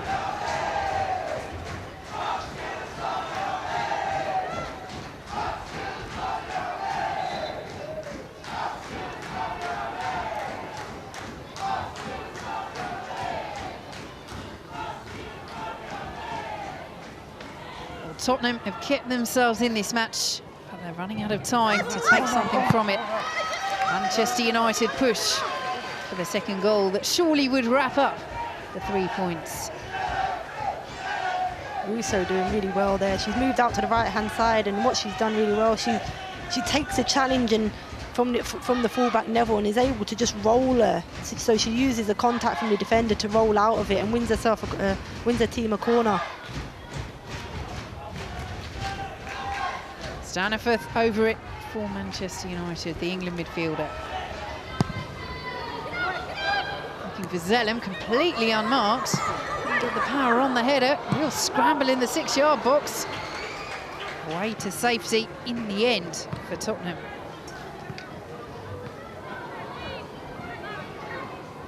Yeah, the corner in here. Zellum finds herself free at the back post. I think overstretching to get her head on it, but there was a bit of a scramble in the 6-yard box. And Tottenham managed to clear the ball through Rachel Williams.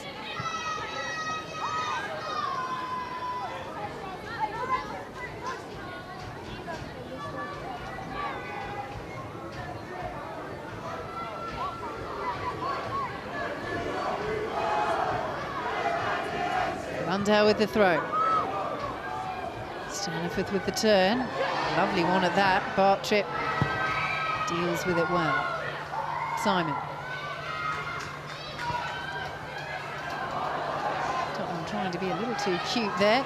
Simon's come in but can only concede the throw.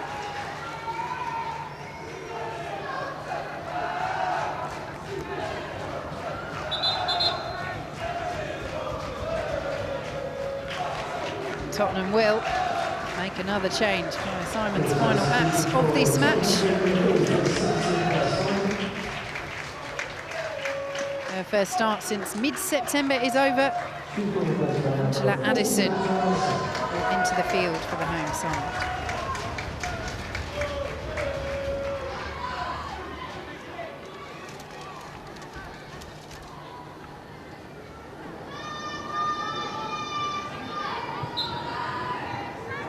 Manchester United have Tottenham right where they want them.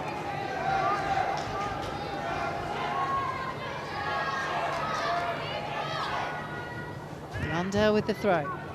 Here is Addison. First touch for the substitute. Here is Dottie again under pressure from Williams. That time more straightforward for Horace Dottie, just to steer the ball out of play. Yeah, a little bit more comfortable. You could see the ball was rolling towards the side of the pitch, but again, Rachel Williams don't let anything go. So Thomas Dottie here has to be a little bit more careful when trying to see the ball out of play.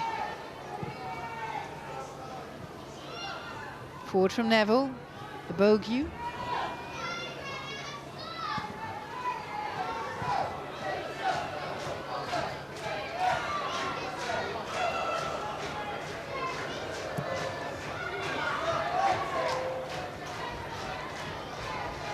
Bartrip.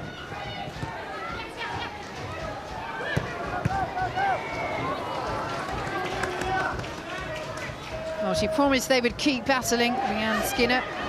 They've certainly done that this afternoon. They'll have to do it again next Saturday. 1:15 our coverage starts on BBC One, the North London derby, Tottenham against the current Women's Super League leaders Arsenal.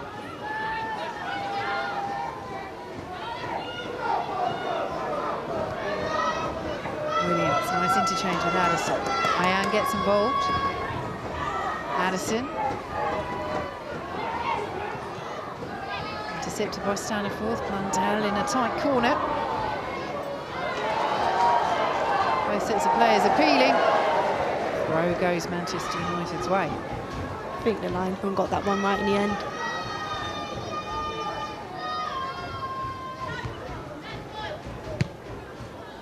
Forward from Percival. Torres Dottier there ahead of Ayan. Green wins the header. She's got a real leap on her, Josie Green. She's not the tallest, but used her head there again. It's a good advantage. Manchester United pick it up though with Staniforth. Again, both sets of players appeal. Again, decision goes United's way.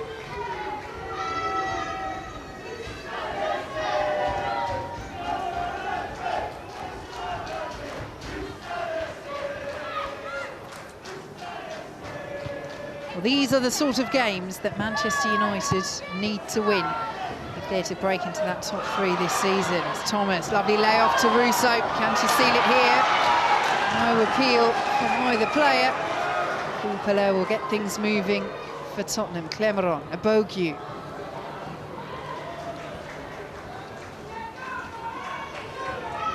Abogu down that left-hand side, since coming on the pitch, hasn't really been able to get herself involved too much in the game. One that we spoke about in the show, Russo there, we're just seeing on the replay Russo's chance.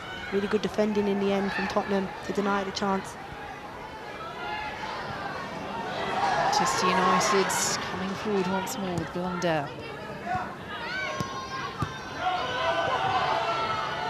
Zerlem, challenged by Ayan, fouled by Ayan. Free kick United.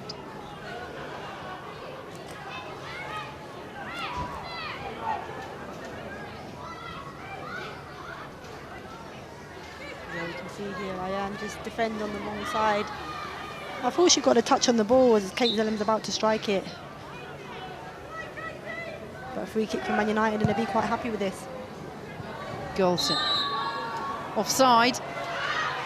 And that will be a frustration for Manchester United. Just a couple of occasions in this match, more in the first half, but there in the second half where they just haven't been switched on. Although, having said that, we see the replay, she's onside. She's clearly onside, and I was going to say, especially somebody, you know, Golden being out wide and from a dead ball, you have more time to look across the line. So it was surprising it was flagged off, but from the replay it shows that it was onside and the wrong decision from the linesman there to give offside.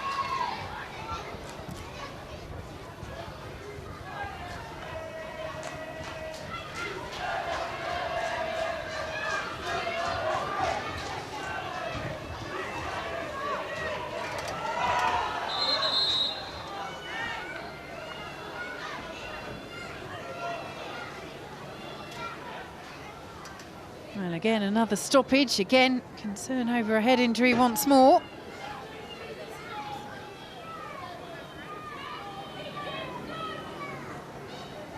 You just see there, Martha Thomas, there's a ball.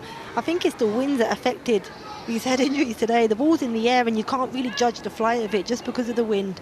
And as she's gone to flick it on, she's head-butted Molly Bartrett.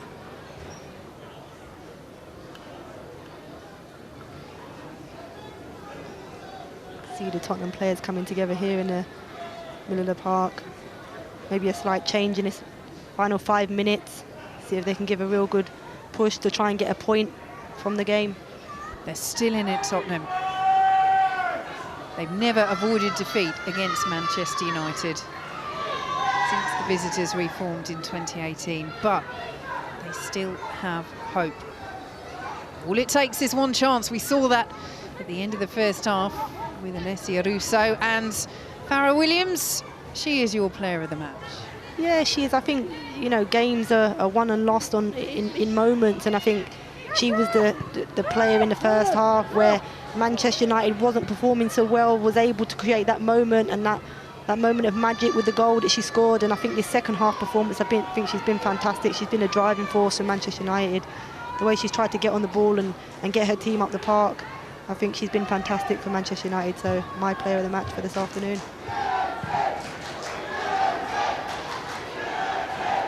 That goal looks as though it may well be enough to take Manchester United up to third, unless her side can have a late say in this match.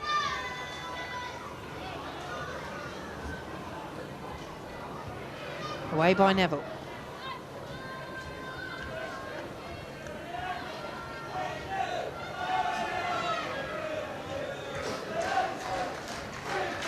Well, we have to say, Farrah, overall, still been a very impressive start to the season.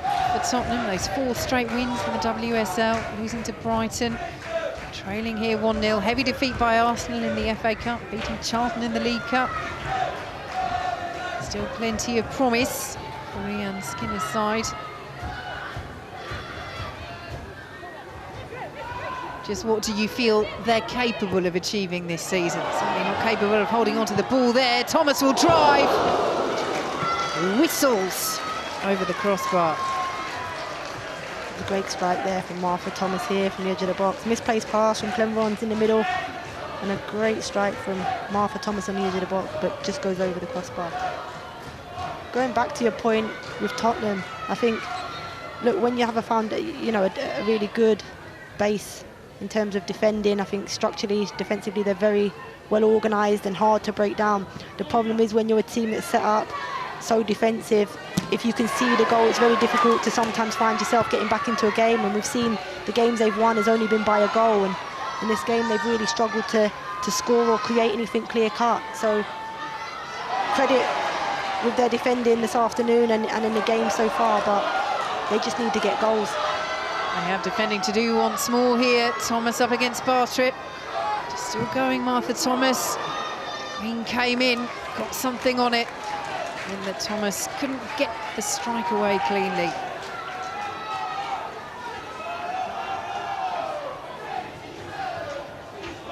Yeah, Martha Thomas finds herself isolated in the Tottenham penalty box.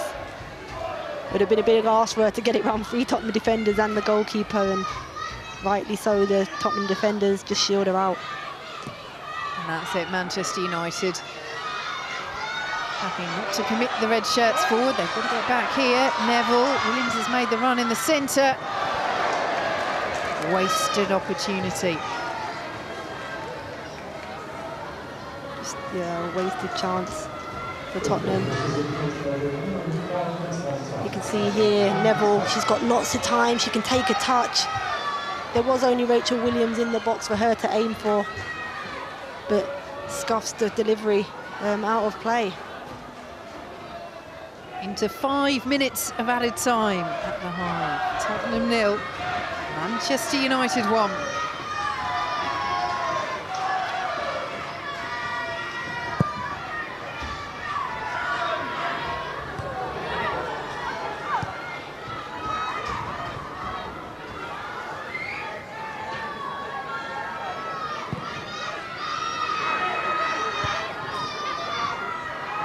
Clemeron.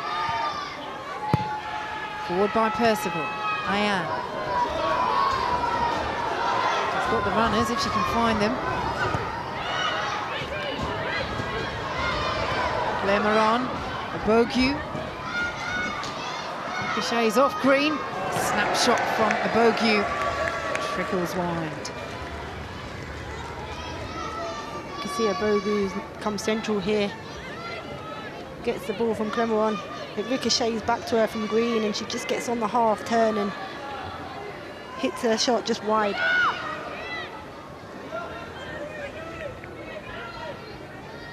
Rhian Skinner's side running out of time.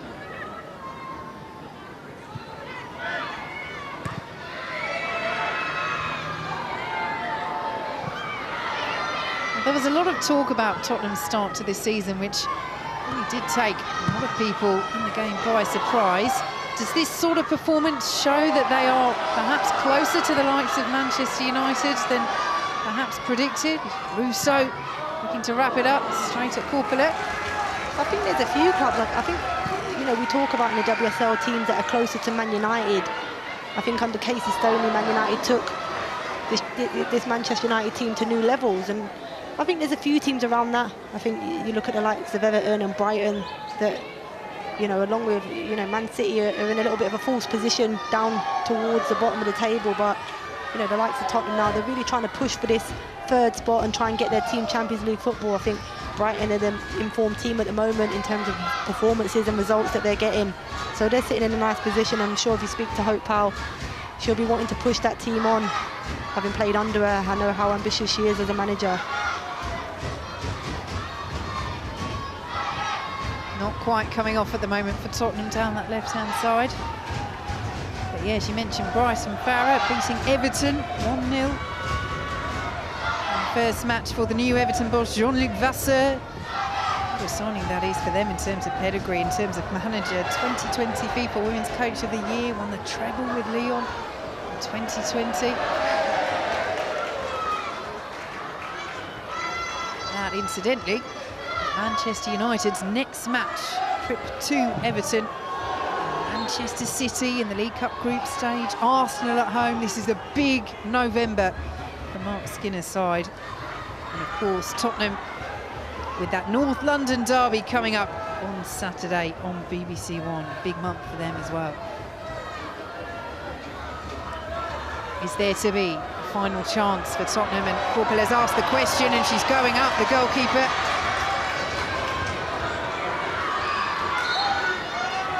It needs to be a good delivery. They've committed everybody forward for this in the final moments. Has to be a good delivery. What a story that would be if Corpele could get on the goal! And the delivery! It's good enough for Tottenham! It deceives Manchester United! And Ria Percival is congratulated. A shake of the head from Mary Earps. And Tottenham have their latest of late equalisers. Unorthodox perhaps, but they won't care a jot. 1-1 against Manchester United, and a Tottenham for the first time going to take points off United. Unbelievable scenes here at the Hive from the Tottenham Hotspur fans. I think none of us expected that to go in. The distance in which he hit the free kick from Percival, and it just goes straight in. I'm not sure if it went in off Mannion's shoulder, but Mary Earps had no chance with the pace of it from the win. But Man United on the attack here. Galton's delivery and the header. What a save by Corpele. The drama continues at the Hive. Galton keeps it alive for United. Neville gets the clearance away with a little help off the back of a Bogu. Torres Dottir forward. Batcher for United. Russo won't reach it. Well, she was up at one end and she's done the job at the other, Corpele. She has, and we haven't seen this from Galton this afternoon. A great 1v1 down the left-hand side, gets her cross in. Russo on the far post with the header. And what an unbelievable save here from Corpele. Just manages to get a fingertip on it and direct it away from goal. Kept her team in this game. What drama at the death at the Hive. Tottenham won, Manchester United won. So easily, could have been 2-1 United. But Tottenham on the brink of history. A Bogu. And that is it. Celebrations for Rhian Skinner and Tottenham. Big smiles from Ria Percival. It was her delivery that caught out the Manchester United defence in the dying seconds. And Tottenham take points off Manchester United for the first time since the visitors reformed in 2018. What a result for Tottenham. What disappointment for United. Looks set for the 3 points, but it's 2 points dropped for the Champions League chasers. Farah Williams. This will feel like a win for these Tottenham players. I think it's a fantastic recovery from them. I didn't see a goal coming in this second half. I thought Man United dominated much of the second half, but what a great way to equalise in a game. The dying moments of a game, and you get a free kick from Percival. You know, more of a hit and hope. I don't think she certainly wasn't shooting from that distance, but manages to get it into a danger area with pace on the ball, and Mary Earps unsighted, and it goes into the back of the net. This will feel like a win for these Tottenham players, and you can see the celebrations on the pitch with them. They're over the moon with the point. So this strong start to the season for Tottenham continues. Do not underestimate them. Could they push for Europe this campaign? Finishes at the Hive. Tottenham won, Manchester United won. Vicky Sparks and Farrah Williams, thank you very much. I tell you what, Rachel Brown-Finnis and Jenna Scalacci, this is why we love football. You can never stop until those final moments.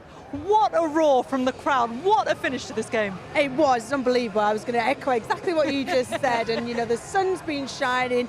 Spurs have knocked on the door for the whole match and they got their rewards. United thought it was done and dusted. One final set piece.